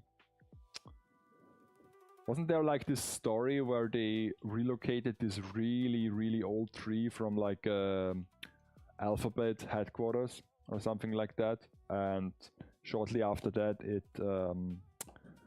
died because it couldn't handle the change? I mean, that's always the thing I was saying, that regardless if you have a ton of money, there is one thing you can't buy, and that's a big tree, like a really huge one. I mean, technically it's possible. Like I said, there are like companies who specialize in relocating trees with like the whole like root thing. But yeah, it's not as common. If you go to the garden center or like to a landscaping company and you want to plant a tree, they are like those like standard trees that are like popping off everywhere when there's like a new, if they do a new like shopping mall, and then they have the parking lot, then you have those like trees that are basically just big long stems with some leaves on it that have to be constantly babysit with some stilts and with some like sacks to water them, otherwise they would not be able to survive.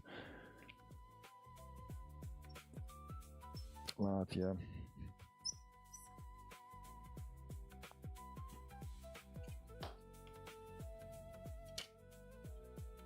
I also don't know if it does help if you like speak with plants. I mean, I think my mother is a strong believer in this, that you can speak with plants and that it's beneficiary. I mean, there was this like theory that if you like speak with plants often, that basically it's not the words or like the sound waves, it basically is just you're breathing oxygen, or not oxygen, like the other one, like the thing you exhale, like carbon monoxide or something like that. Yeah, you basically give them what they crave, and it's not Brando or Brando, was it like from Idiocracy? So, but I guess this got like debunked. And maybe it's the sound waves that you like, if you talk to them, then you produce like tiny sound waves that is a bit more like wind. But this is a strange thing as well. Most plants, if you look at the like ideal like location or like the ideal habitat for them. It often says take them on into a place where there is not much wind, shelter them. And I'm always like, yeah, but if this grew outside in nature, I mean, there is always wind everywhere. How to shelter a plant from wind? It's like kind of strange. I just realized that I did this from the wrong side, but it's okay. It had to happen somewhen because now the structure is on this side and I have to use the other side, so I have to do it all over again. Oh well, it doesn't really matter.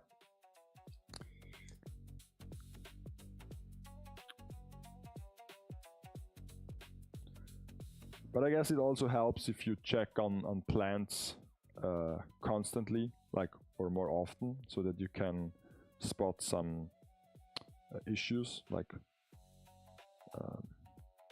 parasites or like some fungi or like other pests on them.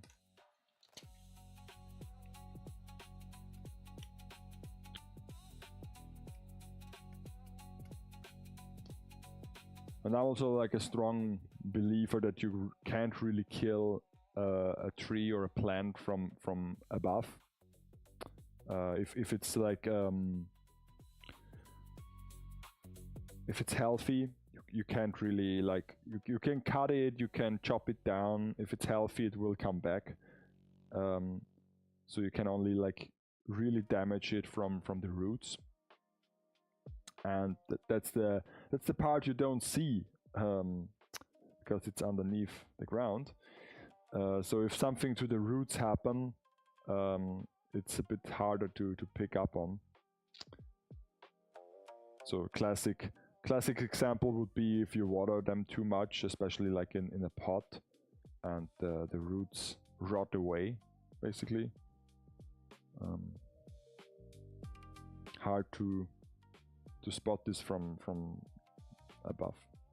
But then again, a plant that is inside the ground, like not in a pot, I really don't think that you can overwater them, especially if the ground is like normal, if it's not like a a thing where water can like evaporate or like float away thicker to the ground. Because if it rains like a bunch, like a few days in a row, then all the other plants would be like would die off, and this does not happen. So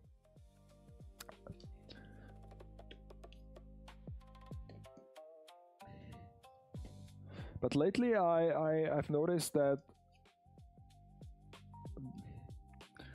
if you move around like in some like forest areas or like those like on the side of the road when they plant those trees or like bushes to dispel the wind, basically a windbreaker situation, that some of them, if not like most of them, are dead.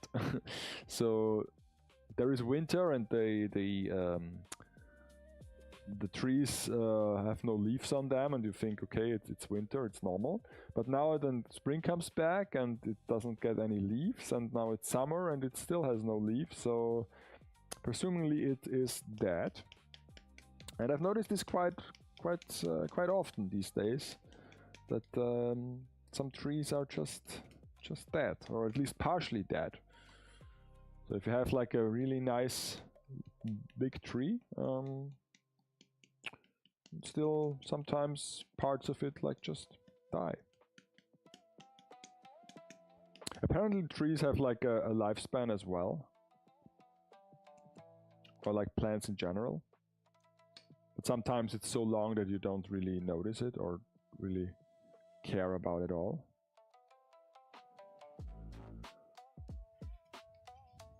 Or at least have a fixed height as well. It's also, I think, kind of interesting, because normally you would think that if you let a plant grow, it will just constantly and grow forever, especially if you water it and if you give them enough like fertilizer. Well, no. Apparently sometimes they will just stop.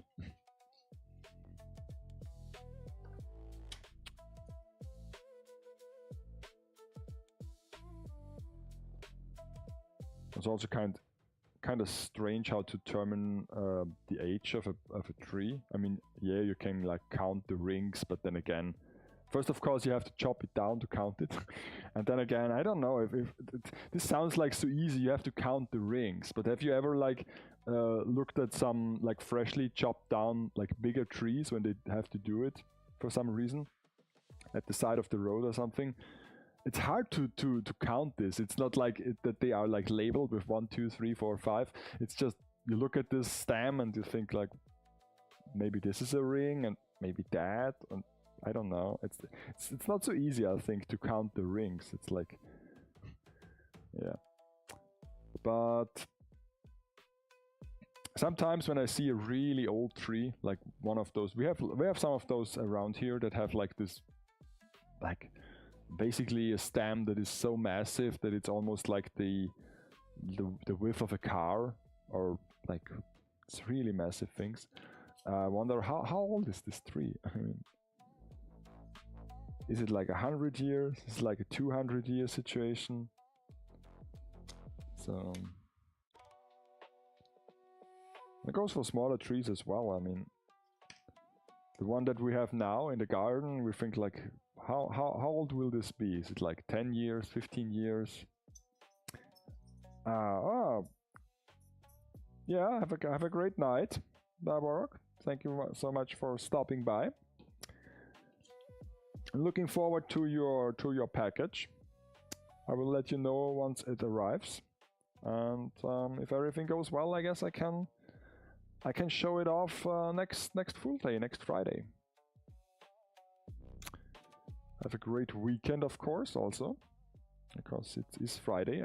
Today I had some home office, so it's like I'm a bit like, is today Saturday? Is today Friday?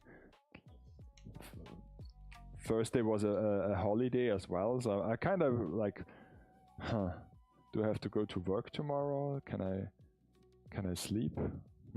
Don't know. My rhythm is all messed up. Luckily it was the last holiday till October.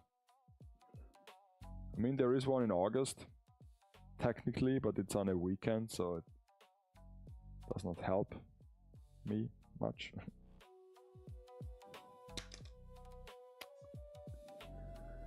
Okay.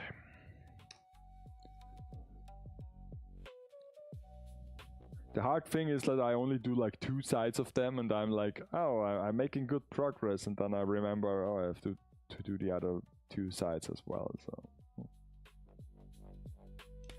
But yeah.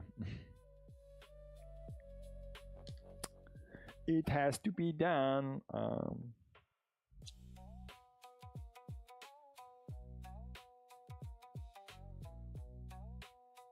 If you want to have a nice base, you have to do this.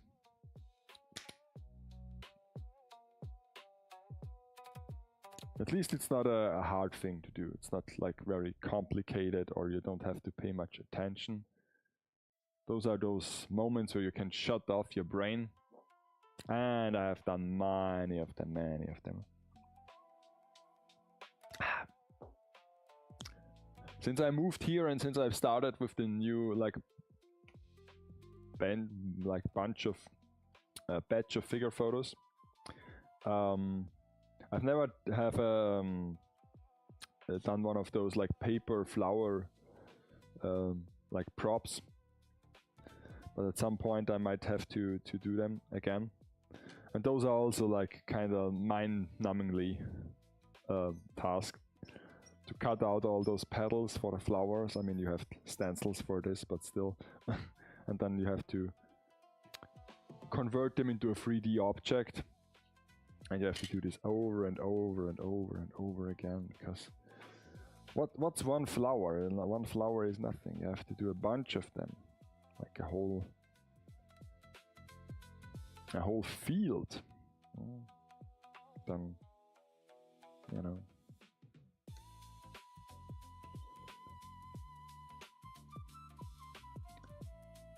There are so many like talented people outside who do fake plants from various different materials. Sometimes it's Fimo or other stuff. I only used like colored paper, and it looked okay. But those people are going above and beyond to make them look like really, really realistic. Like different types of like indoor plants. And I guess if you only have to do them like once or twice for a dollhouse as a decoration, it might be worth it. Especially if you plan to display this for an extended period of time. But for figure photo, I don't know if it's worth it to invest so much time.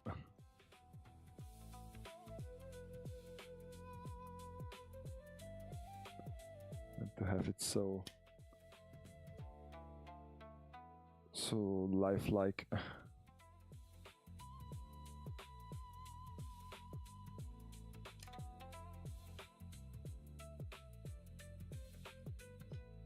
Because I guess the best props for a figure photo do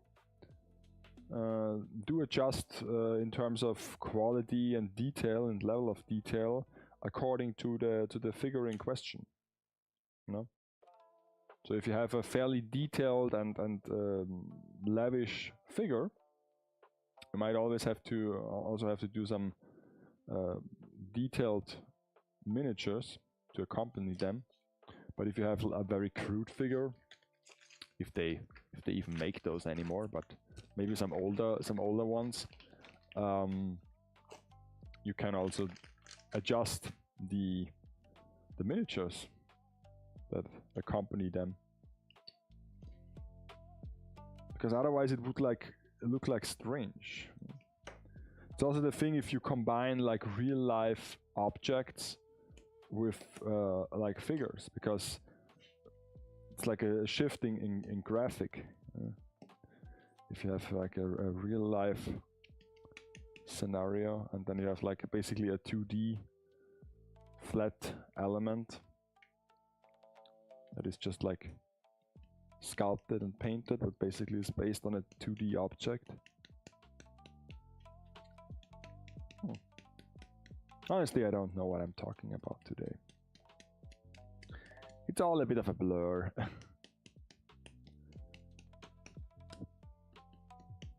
Might be the boredom that is speaking out of me.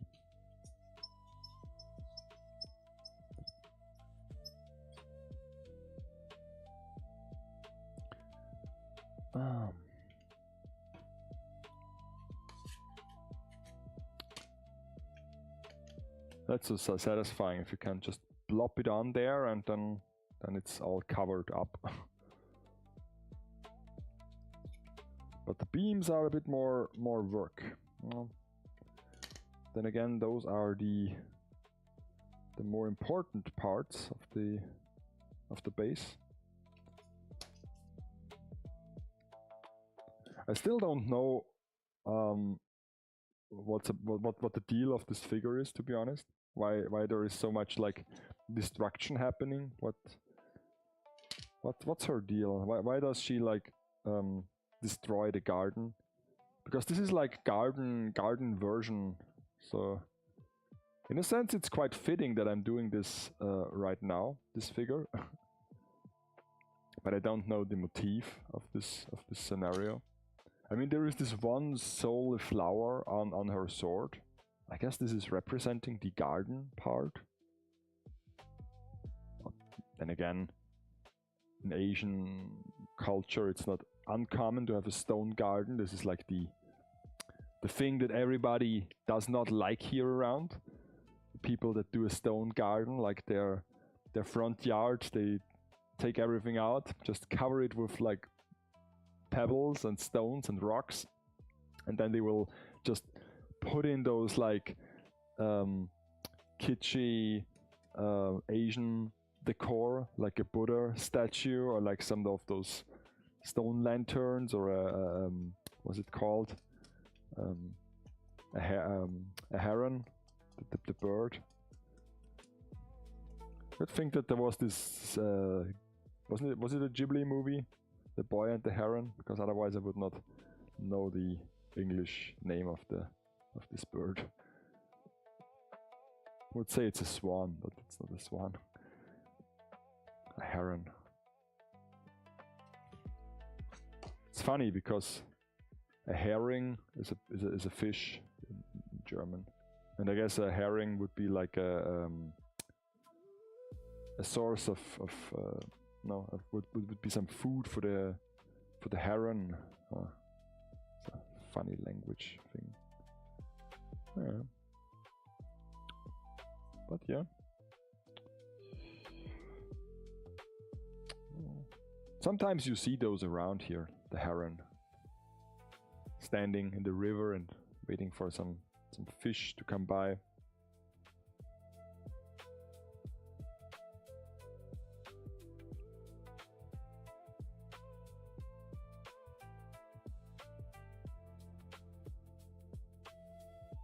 And sometimes they don't even care if you like. Sometimes they stand on the side of a field, like near the road, and they don't even care if you drive by with a bike. Only if you slow down and want to like take pictures or something, then they might fly away. But if you don't care, they also don't recognize any danger.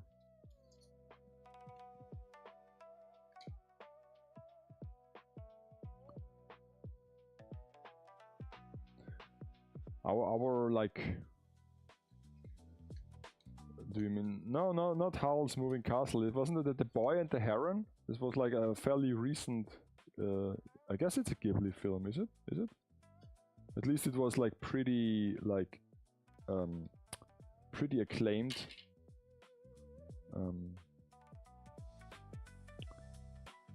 At least it was Ghibli-like. Was it The Sun, or was it still made by Hayasaki? Because I think he came back for this, didn't he? Because there was like something that got on his nerve, and then he came back one last time. And now it's like one. I guess it was pretty successful, but nowadays it's not on any like. I guess it's one, maybe what the best performing anime. Or near the top, but not international at least. But yeah, Howl's Moving Castle, I've watched it. But I gotta be honest, like really honest, the last Ghibli film that I really was like, that I saw and cared about, from those main like Ghibli films, like the Miyazaki ones, was Princess Mononoke. That is was a long time ago. I've seen it in cinemas when I was like peak anime nerd. I've watched it in cinema. It was a nice experience. And after that, of course, it was Chihiro, Spirited Away, and I guess it looked nice. It looked like more modern and more like competent, or like visually more interesting than Mononoke. But I did not really care about the story, to be honest. It's such a low stakes thing, so I was like kind of. I mean, I was entertained when I watched it back then, but I never got the hype around like it's like, because it. I guess the only reason why it generated so much hype is because it was at the right time, at the right place. because this was like the Ghibli film that were there when anime started to become big. And if you want to point to something that is not like full of fan service or made for children, you pointed towards those movies that you could still watch with the whole family, but were like a bit more like sophisticated, you know. Then you could point to those movies and held them in high regards. But yeah, I did not care much. I was always like more a fan of those like more obscure Ghibli films, like the Porco Rossos, the like wasn't it the my neighbor, not my neighbor Totoro, but it was my neighbor the Yamadas or something like that, or like the Return of the Cats, and you know, like those more obscure projects, the smaller ones that were more like slice of life and less fairy tale. I really enjoyed those.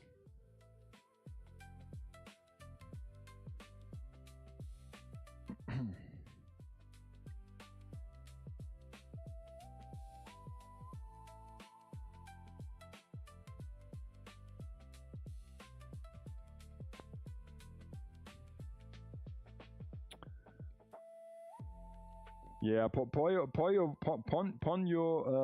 was also like quite low stakes. I was like, okay, that's a thing I watched once, and then I was like,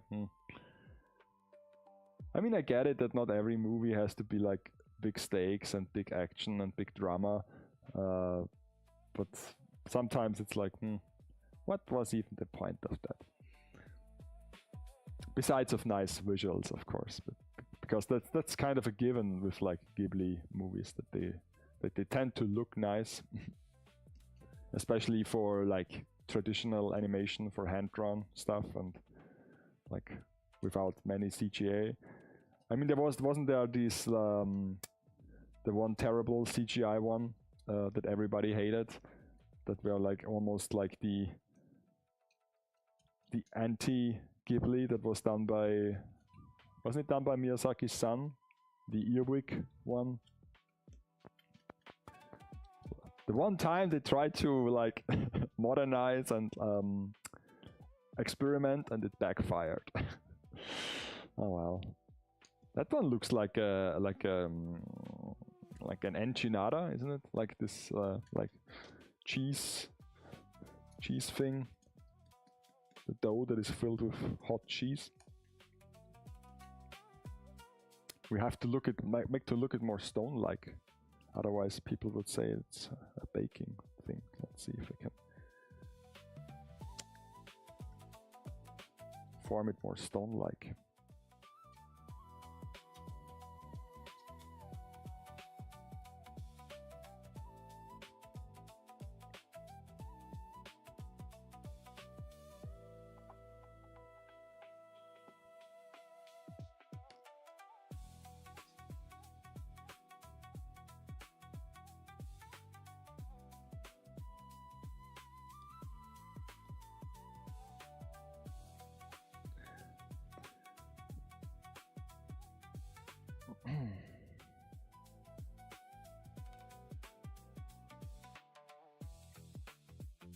I also did not visit the Ghibli museum when I was in Japan. I've never. I mean, we tried, but then you have to get a free slot, and from what I know, at least back then, it was like there were two options to get into those slots. Either you could do it from home if you visit like a travel agency and ask them for booking. But since we organized it all by ourselves, we had to go to the Lawson. I guess it's strictly Lawson. It's like there are like different combini chains out there, like 7-Eleven, and there's another one as well, I think. But Lawson, I think they had those like ticket like stations where you could like pre-book your Ghibli museum tickets. And since we went there in like around New Year's, where even the Japan, like the Japanese people have some holidays and some days off. The museum was also like closed more often than usual, and so we did not get a free spot. But some of my friends visited there, and they brought some like poster, like this. We had like this one awesome like white format poster, almost like a scroll, that showed the whole museum with like one of those, if you cut through the building, you see all the different rooms where everything is located, and it was painted in the Ghibli art style. So it wasn't just a plan to orientate yourself, it was also like an artwork as well. And it had quite a unique format, so I had to shop for a picture frame that had the size for it. And if you visit the Ghibli museum, you also get at least 10. Don't know if this is still a thing. You get some. Basically, your entrance ticket is a picture. It's like a small snippet of a film roll, like 2 or 3 frames from their movies. Of course, it's not an original movie frame, but it's a replicate thing. And those could be like, but the thing is that those could be like random frames, and sometimes you have a good one. It's like back then with like a cell animation, where you could like buy. Some people like bought cell animations, and of course those with the titular characters on them, with like close-ups from the face. Those are those cells that are really, really expensive. And those with like nothing on it, like with some trees or stuff, they might even not come up for sale, because nobody cares about them. With the Ghibli tickets, it's almost the same. That sometimes you have like a close-up of a character in your entrance ticket, and sometimes it's just like stuff.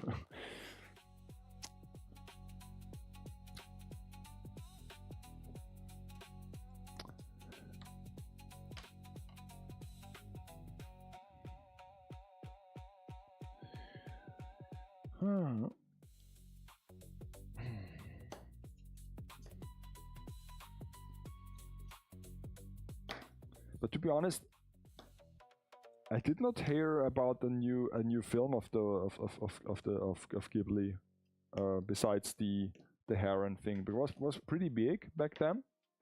But other than that, I did not hear of any new project. So I'm wondering if there are, because usually, even if I'm not as interested anymore, if there is a big hit or a big release, I tend to be notified in some way. So curious about if there is anything coming out these days, because before COVID, at least, they had like almost also like yearly releases of movies. I mean, kind of like Disney had, and not all of them were like hits, at least like financial wise, I think.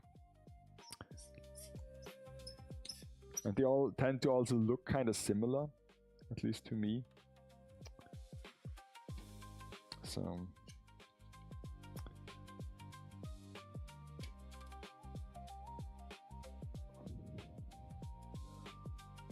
by the way, it's a funny thing.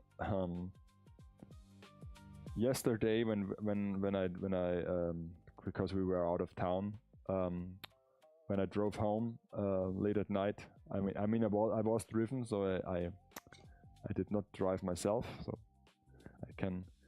I was able to, browse around my socials, and got the notification that they will release all the other members of Torge in Endo form from Girls Band Cry.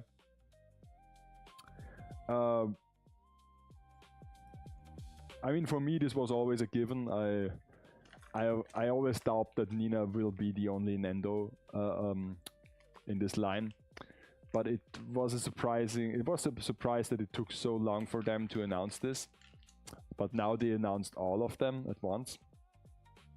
They even, I guess did they show? No, they showed just like pictures of like artwork, like maybe how the Nendo might look like. But as far as I could tell, all of them had like their instrument. So the two guitars. I guess one is a bass, one is a guitar, but let's say it's like two string instruments. Then the keyboard as well, the stage keyboard, and then of course the drum set. So, and for the first time with Subaru, she might have like a full drum set, because all the other scale figures only like have like one drum, or like something that might give a hint of the instrument she plays. And if I will order them, and I guess chances are high that I order them, this might be also my first Nendroid drum set, because of course nowadays there are quite a few of them from different bands that feature a drum set, and it's like you can almost tell that they are bitter about it, because Nendroid accessories these days aren't really like lavish anymore, and not so many parts. But if they have a character that is in a band and plays the drums, they have to include this drum set. And so yeah, those Nendroids almost feel like they have so much to them accessory wise, because it's a whole drum set. I mean, maybe they are now even like able to mass produce those drum sets and have them in different like paint jobs, and modify them slightly, but basically use the same mold, because every drum set basically is like kind of similar even in real life. So yeah, don't know about that. But of course, to get a drum set with your Nendroid is always a nice thing, and so the Subaru one might be my first one to get, because until now I did not had a character that I cared so much that I would buy the Nendroid. But yeah.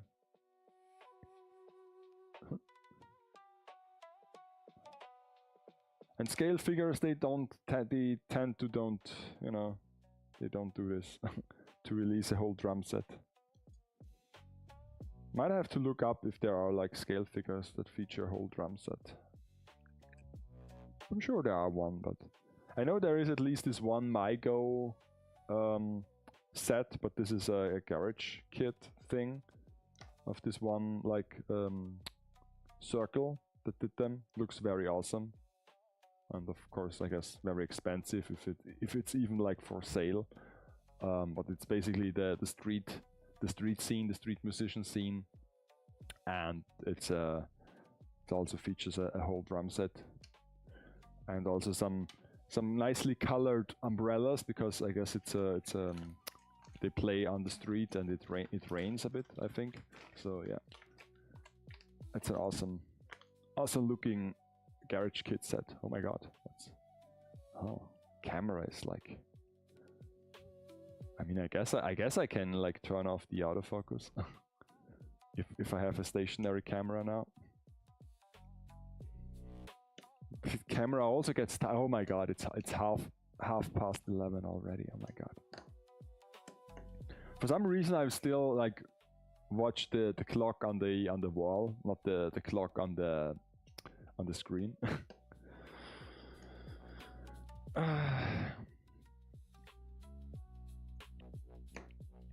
It's like in the garden as well. For so long we had like the water cans at one place, and now they are located in a different place because we put them away. And I constantly go into the wrong direction. Or we had like the garbage can. The garbage can was in front of the house when you go outside, and then we had to remove it from there because we needed the space. So we put it in the front yard. So it was like And I got accustomed to this very quickly, and now even if it's right in front of me, when I step outside the house, I go to the front yard and I'm wondering where is the garbage can? Why is it not there? Yeah. So force of habits.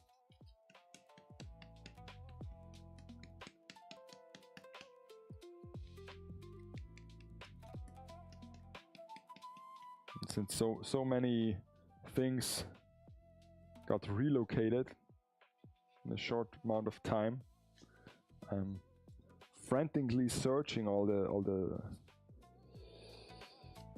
spaces if I need something. I don't know. I know we have it. We have plenty of them.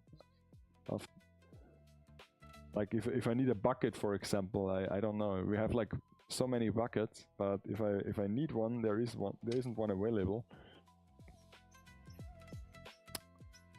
Especially one that is like not cracked on the bottom, so that you can actually fill water inside, not just leaves or like soil. Because there are the water buckets and then there are the soil buckets that are in use.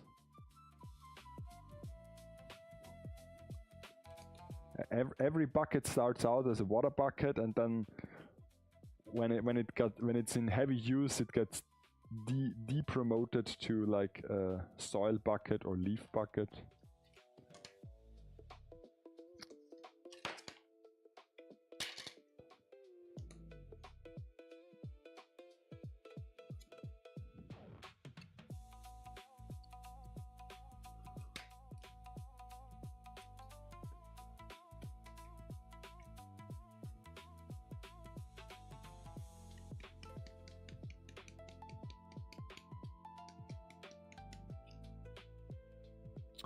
Heyo.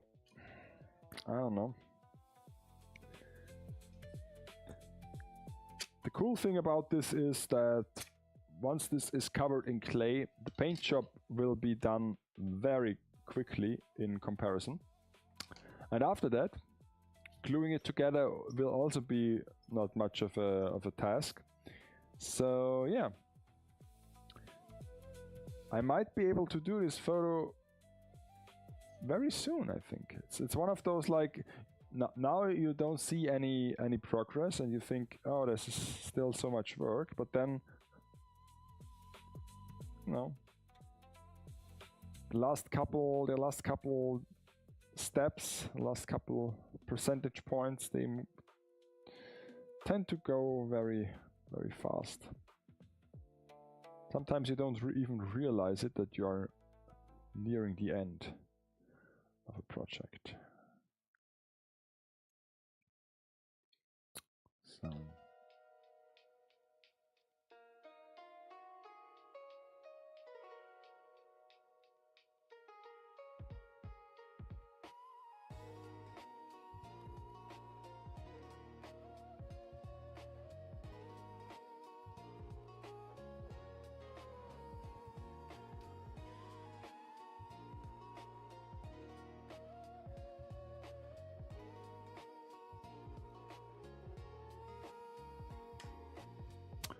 okay. So I have the very long one. That's too big for this tiny amount of clay. So I may make a long one. I will make a wide one, a long one, a wide one, a long one, a wide one. To have more variety. Oh my god. I can't even speak anymore. Was today a demanding day? I don't know. Basically, I was just sitting around the whole day and worked from home.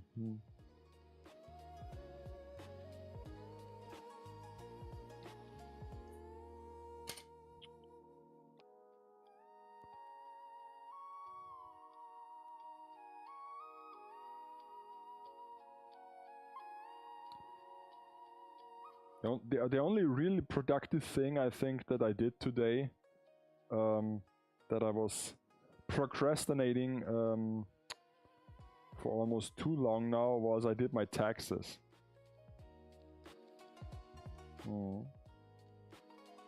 Normally it depends. If I get a refund, I will do them in March. If I have to pay, I do them in June. Oh my god.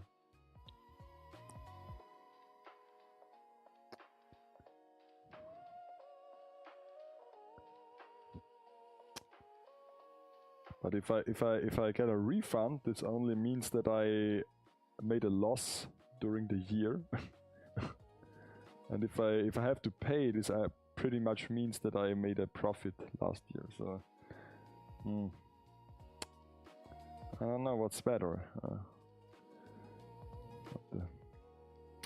The really annoying thing is if you do your taxes and you have to pay, like basically like more taxes than you already like paid in advance, then they will send you like a notification that for the next year you also have to pay in advance based on the amount that you paid last year. So it basically they assume that you, because if you did this once, you will do it again, like the same amount. That's kind of annoying. I mean, paying your taxes in like after they occurred, it's okay, but paying them in advance is a bit sketchy.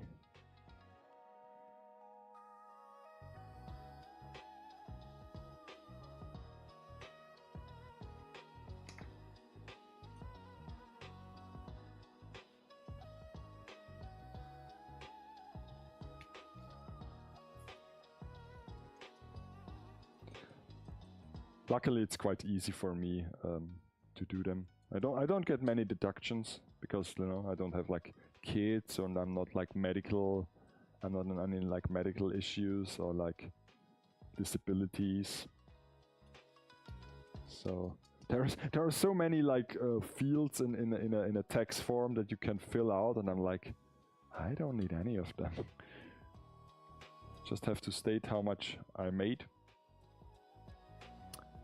and that's all good.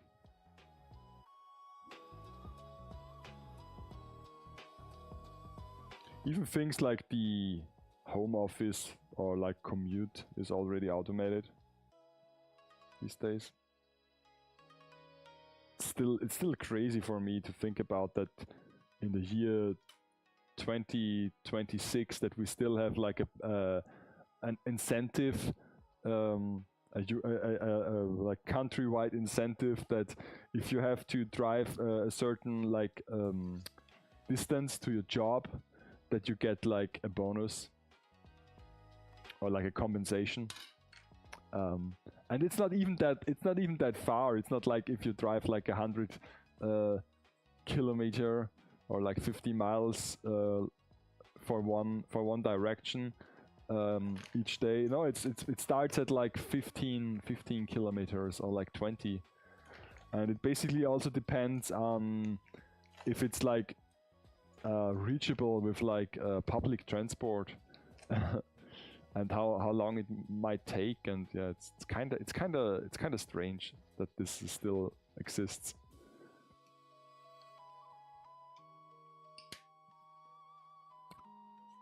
I mean, the people that receive this benefit, of course, they like it. They say it's necessary, and they don't want to, no, they don't want to change. But I get it as well, and I think it's kind of a dumb thing to have.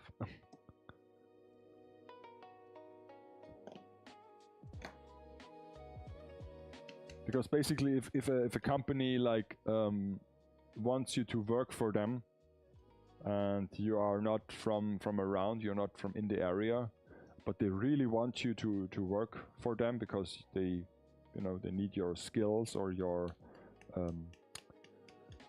workforce so much. I think they should like pay you more, or like have an incentive that is like company based, not like state based.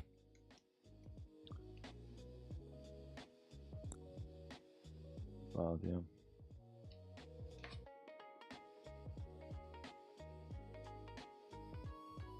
But then again, what do I know? I mean, I never had like to move for a job.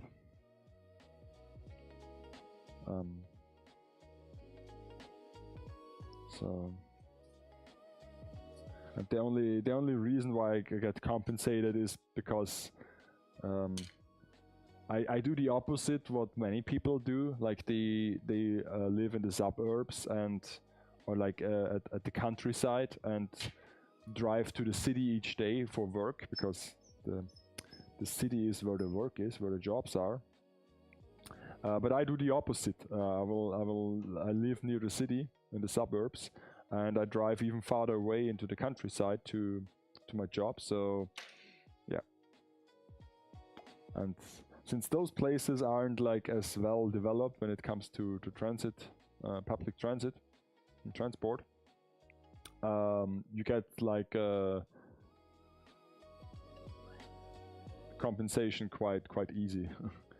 Because it would take me like 2 or 3 hours. No, not so long, but like I guess 2 hours to go to my workplace with bus or with like trains, and of course I have to like use multiple lines as well. So yeah, and especially if I have to do this in the early mornings, yeah, not so viable. I'm faster with the bike anyway, so.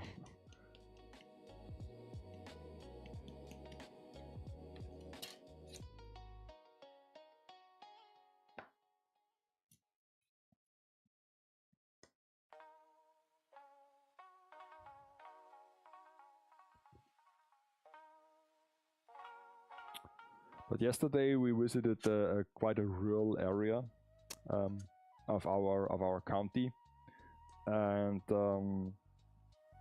yeah, it's also interesting how those like those folks live out there. It's a simple life with like simple problems and simple topics. But it's also quite honest. It's good folks there. Good folks.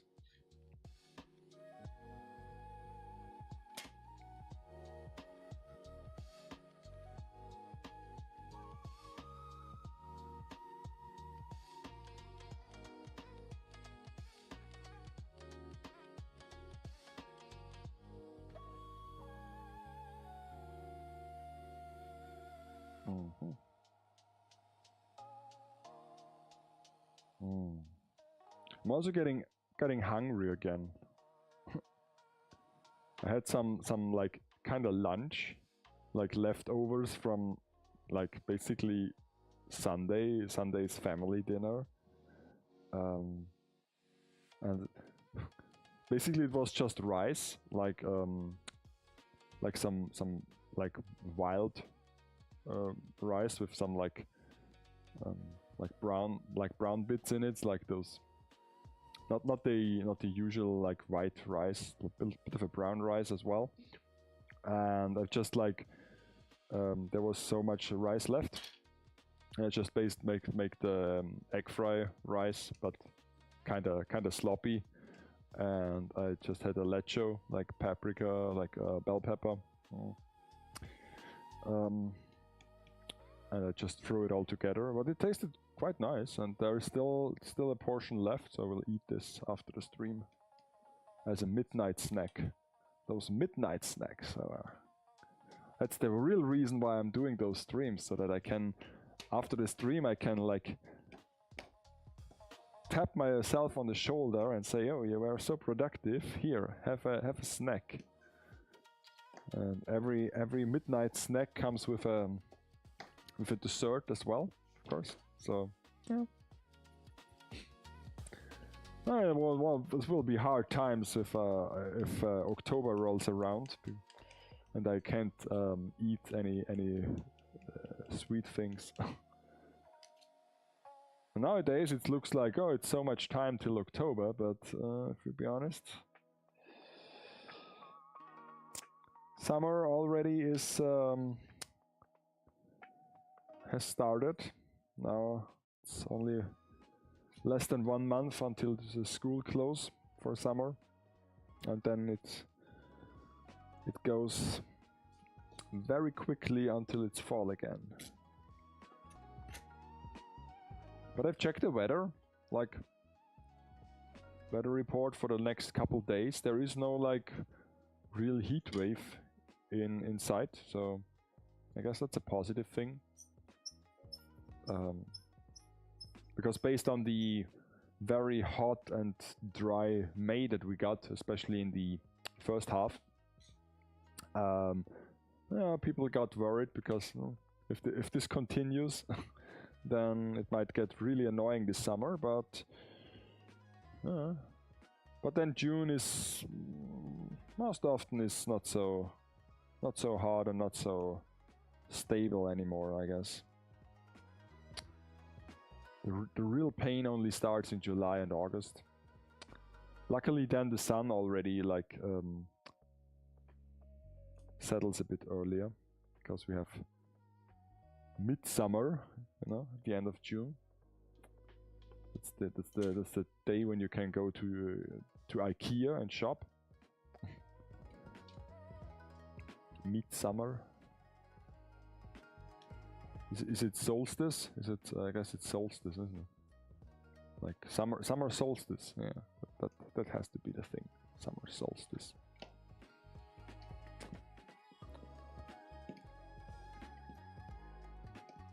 Sometimes I do remember stuff, like words and vocabulary. I'm almost proud of myself. But sometimes I remember. Didn't learn that in school. That you can be sure. It's like typing on a keyboard, like the 10-finger typing stuff on a keyboard. I mean, they try to teach this to us in school, but at least I never listened, or I was like, oh, I don't want to. I don't need this. 2 fingers is fine. But then, of course, once the internet rolled around and we got like into chat rooms and like into forums, we had to like type on the computer, and of course we had to type fast, and so we learned the 10-finger. That's the same with like English. I mean, most of the stuff I know about English I've learned from like TV shows and like movies. Sometimes now books not so much, because I don't read. Maybe music, but I don't read German books, so I don't read English ones. I mean, sometimes I've read an English book or an English like graphic novel, a comic, but not frequently. People always say that if you read, you learn like the language the best, or at least how to write. I don't know.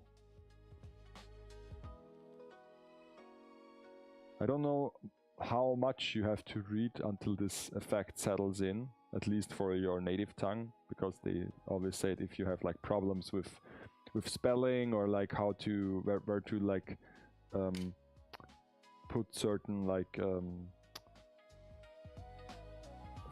certain things in a sentence, then you have to read. But you know, I don't know if this is really the case.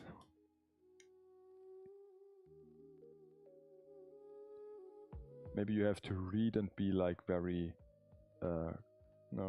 mindful what you read.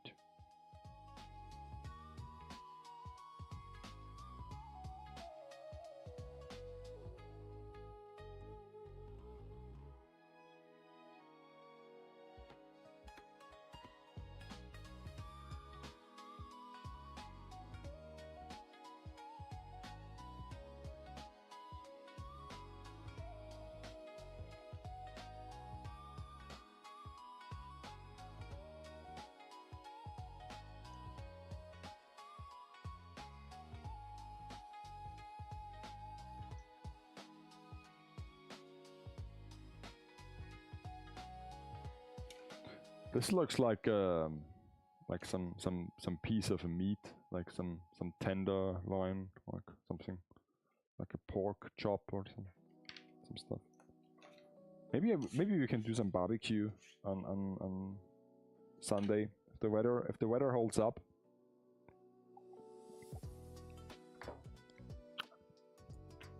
Tomorrow we have to buy some propane for the new fireplace and also for the barbecue as well, because I have the feeling that the old bottle isn't much hasn't much gas in it.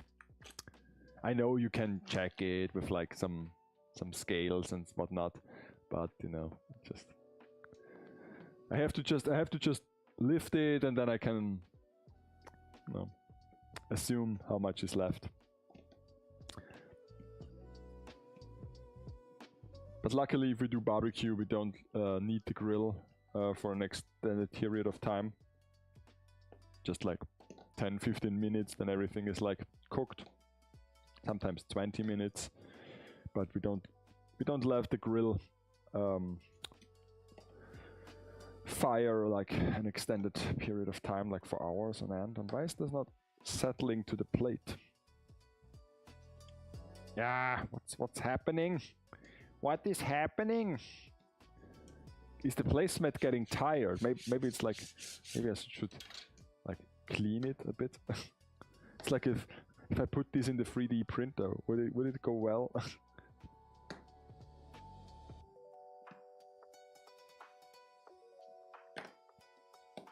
Okay, so let this settle.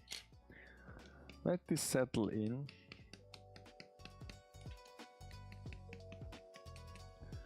Oh my god. So next weekend, I don't think I have time, but I have to see if I can muster up a co-stream for the end of the month. Now that everything is finished outside, I have more free time and I will ask Oki if he can join on Saturday. Don't ask me what week this would be, because I don't have a calendar here where the weeks are mentioned, but somewhere at the end of the month we might do a bonus stream on the weekend to build something. And to chat, because I haven't seen him for quite some time now. Hadn't much chance to chat, you know.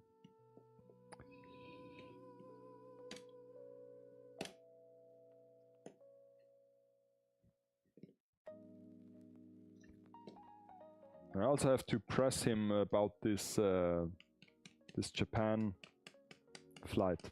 That we might my nose is itching. That we have to book this flight very soon, because otherwise we will not do it.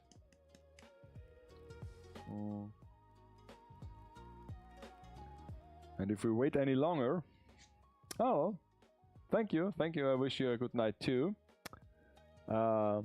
Yeah, it was a strange day, wasn't it? I mean, I'm also kind of down, I guess, but I did not do much today. But yeah, yeah. See you on Monday if you want to, for another round of like painting miniatures and models. I will just sit here again. I don't know. I will not be able to do all those parts. Like, look at this. It's like a wrapped action base. Something broke up. Or is it like a mushroom thing? I don't know.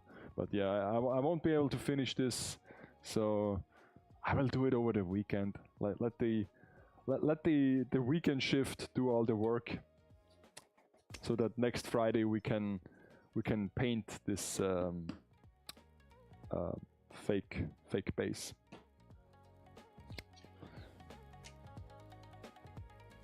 But now it's just one step.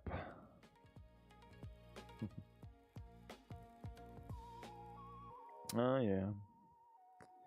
So now that we are nearing midnight,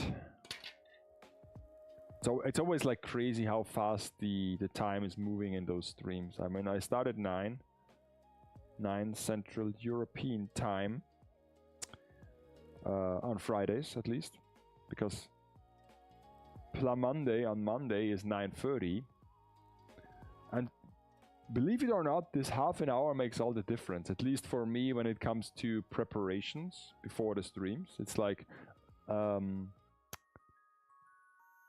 know, it doesn't sound like much, half an hour, but sometimes it's like, oh my god, I have to start the stream on Friday. I'm not ready yet. But on Monday, I'm like, oh, I can go live now. I still have to wait until it's 9:30. And then usually I do stream till midnight. First, of course, because I don't know what's the first reason is, but usually I also like get tired about like 3 or 4 hours in. I never was a big adversary for like all-nighters. I find the idea of an all-nighter pretty dumb, to be honest. I know some people are like very like proud of their ability to pull all-nighters and to stay up all night to work on some projects. But for me, this is just like a sign of bad time management, to be honest. Because either they like gave themselves too less time for a project, they overestimated or underestimated the workflow or the workload, so to speak. Or, and I guess this is far more often the case, they procrastinated on the task ahead, I don't know. And so then, you know, at the last couple weeks, days, hours, they would try to finish it. And some people work better that way, with like strict like deadlines and looming deadlines and like pressure. But I'm not one of them. I just try to spread it out over a certain period of time. I set myself a deadline, like with this, I want to do this in June. And this is not a very like narrow deadline. If I say this, I will finish this in June. I might have this finished like by the end of next week. But I won't say that I will do it at the end of it next week, because otherwise I would get some pressure. And yeah, I don't want to have this, at least in my hobbies. But I tend to give myself deadlines as well, because otherwise, you know, I have to plan at least, because I'm like, okay, I will do this by the end of June, and what I will do next, and then I will start a new project, and how long will this take, and what I have to do something else in this time frame. So yeah. But yeah, like the concept of an all-nighter, and let's be honest, I mean, I can't even do this for like fun things, for like entertainment. There are only like a couple days each year where I have to like stay awake all day and all night. And of course there is this like period of what is it called, circadian low or something like that, where you are like the most tired. It's usually like around like 3 or 4 o'clock in the morning. So even if you can to go to midnight or to 1 o'clock isn't really the challenge, but what comes beyond, it's a bit more demanding. Especially if you are if you let your guard down, so to speak. Because if you are like full of adrenaline and you're doing stuff and, you know, always moving, always on the fly, if you do stuff something like that, I guess it's easier. But if you are like stationary and sit on a desk and maybe of course maybe like watch some movies, play some games, it's a bit harder. or even if you do like some study, some reading, some writing, basically things where you don't have to be very active.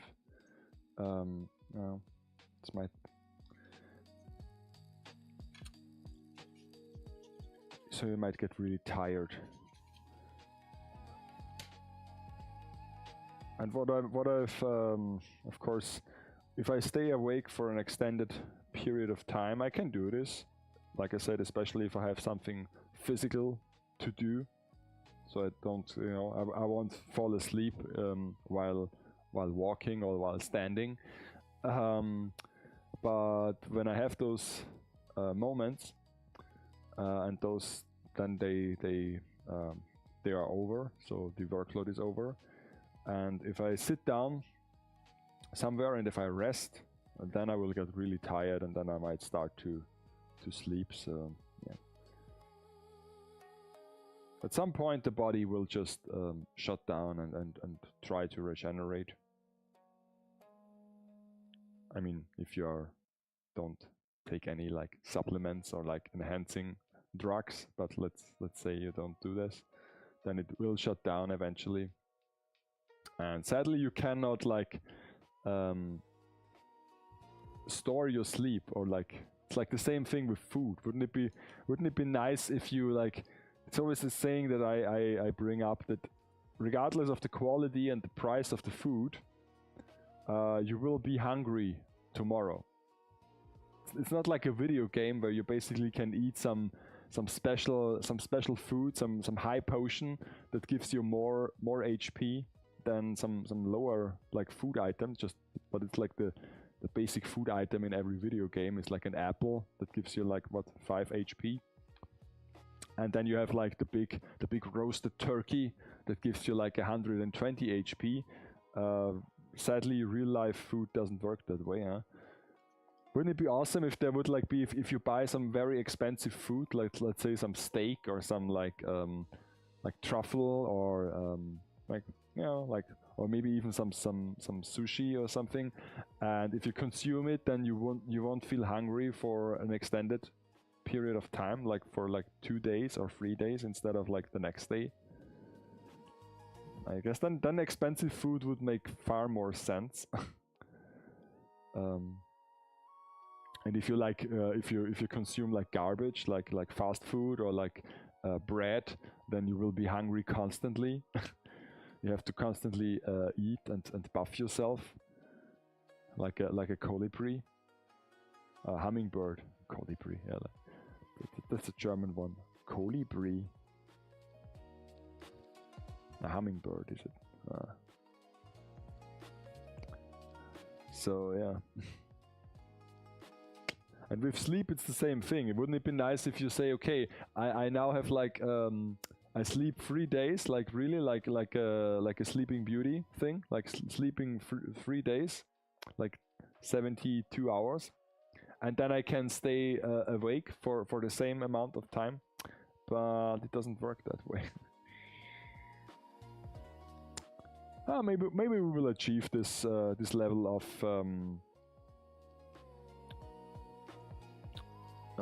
like body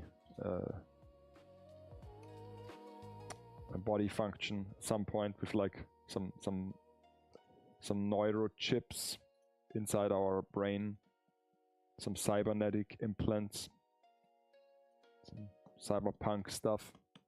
Maybe then it will be possible to, like, you know,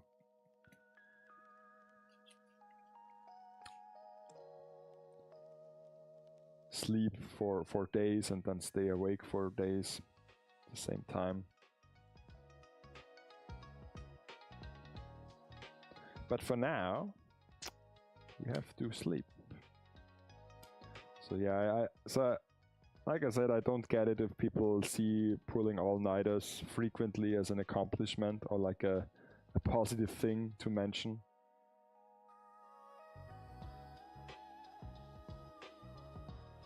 Because if you have to do this, then you should really work on your time management, I think. I mean, there are people who say they are more productive at night. Night owls.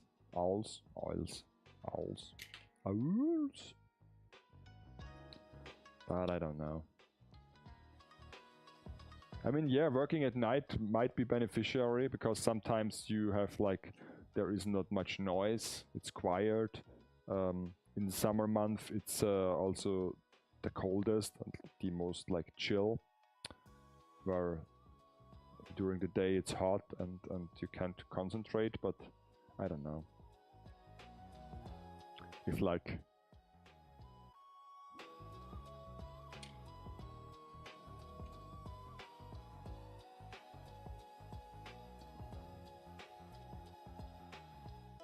and sometimes it also depends on the age or the circumstance. Because I start to recognize that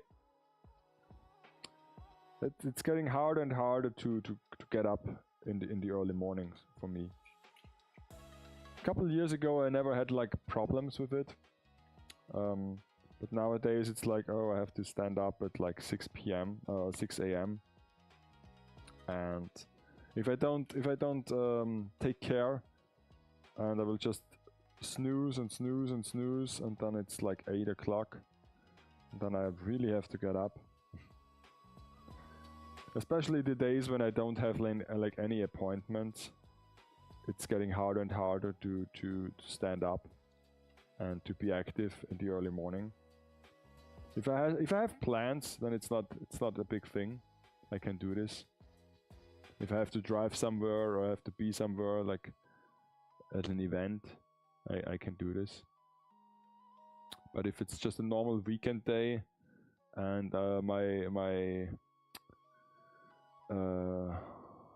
my alarm is still going off at like 4 o'clock in the morning, like it does all day, I'm like, I don't have to be awake at that time. I will just sleep. And then yeah. So okay, next batch. It's just midnight. It's not so late. Might not be enough clay. So I have to use like toothpaste for the rest, or like, no. Some marzipan. Use some marzipan for the rest.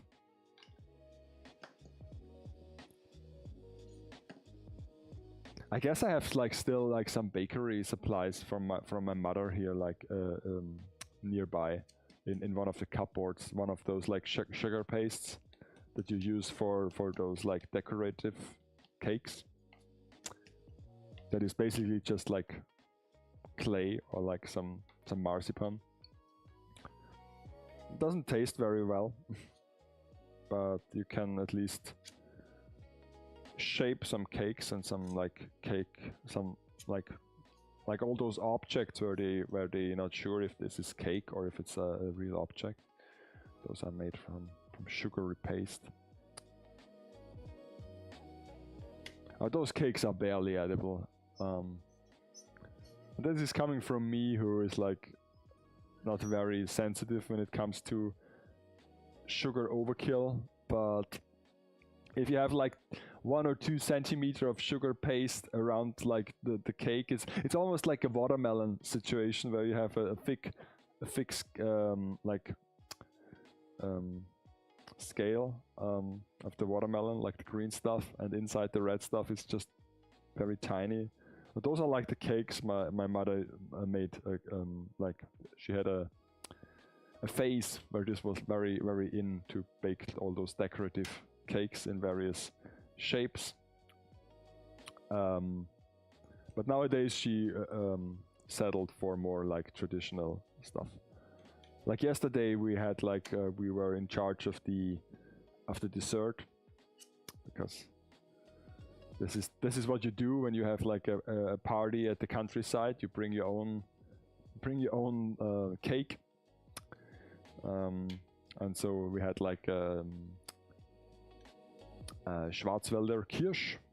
It's like a cream, chocolate cream biscuit thing with like cherries inside, and usually they are at least like covered in or drenched in alcohol, like in booth, like a cherry, like a not a brandy. It's just like it's a schnapps, cherry schnapps. So it tastes a bit like alcohol. It's not like you will not get drunk while eating Schwarzwälder Kirschtorte, but it tastes good. And then we had some biscuit, like it's a Malakoff. Does those things have like English words to them, or is it just like stuff? I don't know. And also some apricot cake, family recipe apricot cake. That is I don't know. It's kind of unique, and I'm wondering that not more people bake it that way, because it's not really complicated. But apparently it is not. It's not common to do so, but it's very tasty. And so, yeah.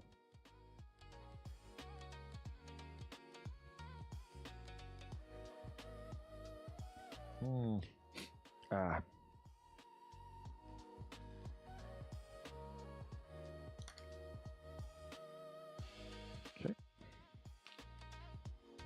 Yeah. Just touch the water. So I guess I will just, I won't finish all those parts, because let's be honest, it doesn't really matter if I do one or two of them. I will not finish this, so, but I will do this large piece, because this is a unique one. It is combined like a flat one and a bar one into one. What was I thinking when I did this?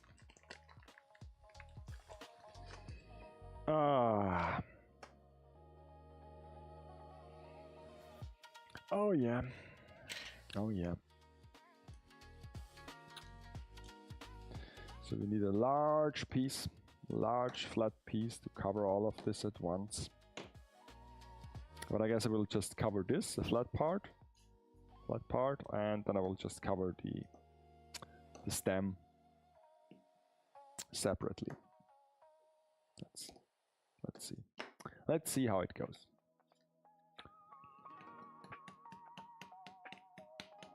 But yeah, like streaming for 3 hours sounds like much, but in reality, it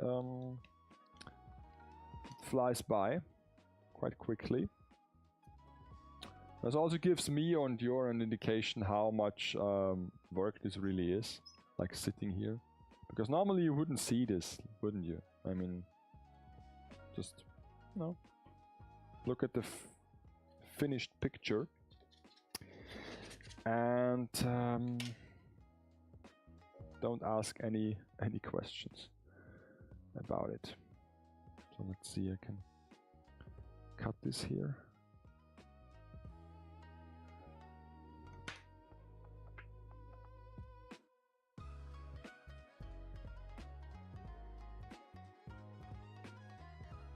Yeah.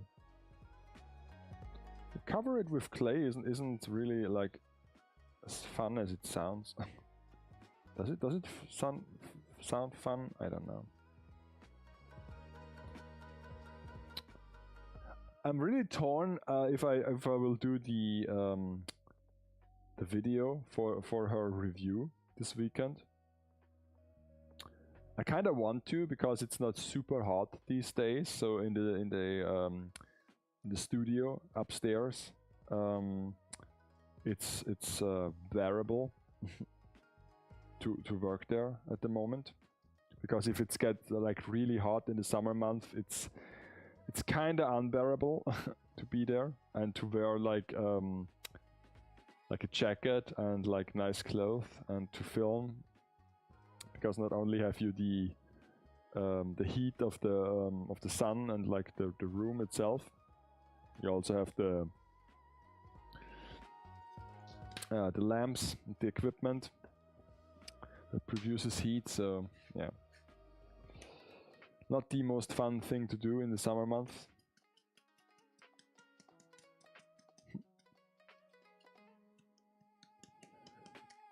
And you know, we are allergic to air conditionings here in the broader German region.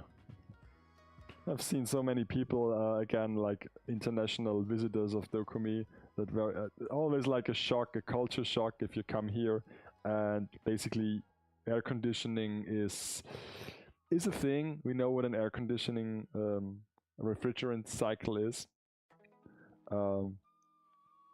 But basically, it's more seen as a luxury rather than a necessity. So you might have even like public places like shops or like event things where basically they don't have air conditioning. Or at least not a functioning one, or not a good one, not a sufficient one. It reminds me a bit of the last year we were at an event location that was a former brewery, and this was in late September or mid-September, so basically not at the heat of summer. You would associate September with like summer heat, and it wasn't like, it was nice weather, but it was not like a heat wave or something. So we did not think about it too much, but we go to this event, and it was like a spirit festival, so with lots of like booth, so with like hard liquor, rum basically. And we went there, and it starts at the ground floor, and then you basically can go up and up and up and up until you reach the attic of the brewery. Like it's like 2 or 3 stories up, like it's an old factory hall, so to say.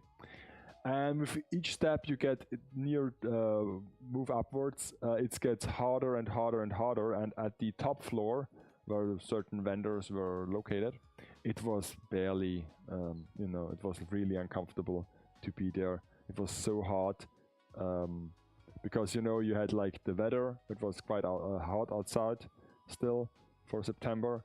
Then you had all the people. Then you had all these like lights, like those show lights that illuminated those vendor booths. So yeah, and that's the thing. That's I guess that's like fairly unique to like Austria or like also Germany, to have like places like this that aren't sufficient cooled.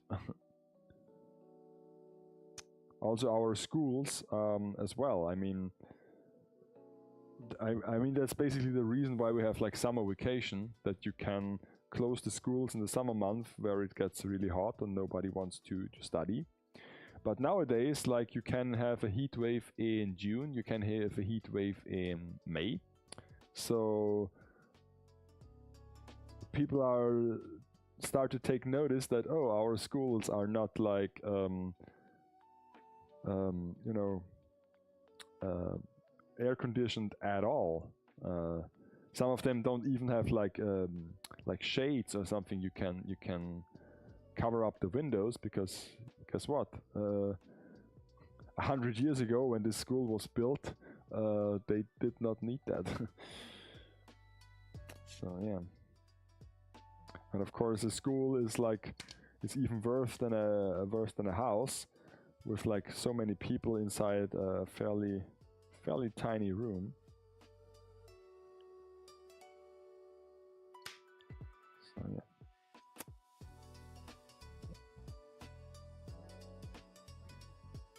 But of course, each time, and this will be to this year will be no different. Each time summer vacation rolls around, there is a discussion that basically summer vacation takes too long. So there's 9 weeks of summer vacation where the schools are closed, and each year you have the same discussion that it is too long.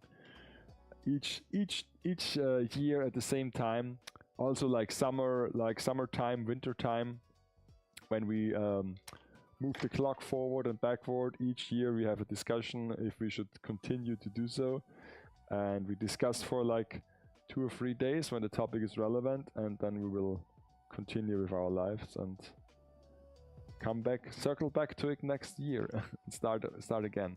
So yeah, okay. Can I show you some progress? I don't know. I really don't want to touch the equipment with my dirty fingers, but let's see.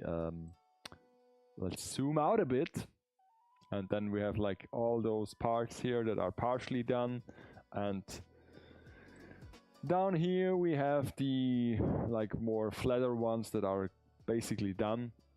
I have to sand them, but yeah, still they are done. And if we now take one of them and put them near the new base, let's see if this how this looks, you know, like do it like this, you know, and then this is not the right piece, I guess, to use in this spot. Maybe like this, and then we have something like this that sticks upward. I can really mount this here. I mean, I guess like this. So to give you an idea, once everything is said and done, but I will now let this dry, and I will continue to work on it. I don't have so much clay left. I hope I have another one of those packages in the storage, because otherwise I screwed up, because none of them are finished. They all miss some sides. So yeah, I guess I will just check now. Otherwise, I have to order some of them. Yeah. Okay. So thank you so much for joining full time on this wonderful Friday night. Let's focus on the figure once again. And yeah, thank you so much for joining the workshop. I will continue with this after the stream on the weekend. You can join in on Monday as well for full time. No, for Plum Monday. Oh my God, it's not my day today. Where I still work on the Lancer. Maybe I will do some painting as well on the weekend. Depends on how much time I find myself. If I find some free time, I might use it. Or I will do the video recordings for the review of the figure. Maybe might be better, might be more beneficial to do this. But regardless, I will be online on Monday again for Plum Monday, and on Friday for full time. In the meantime, thank you so much for watching. Take care out there, and yeah, keep having fun collecting, I guess.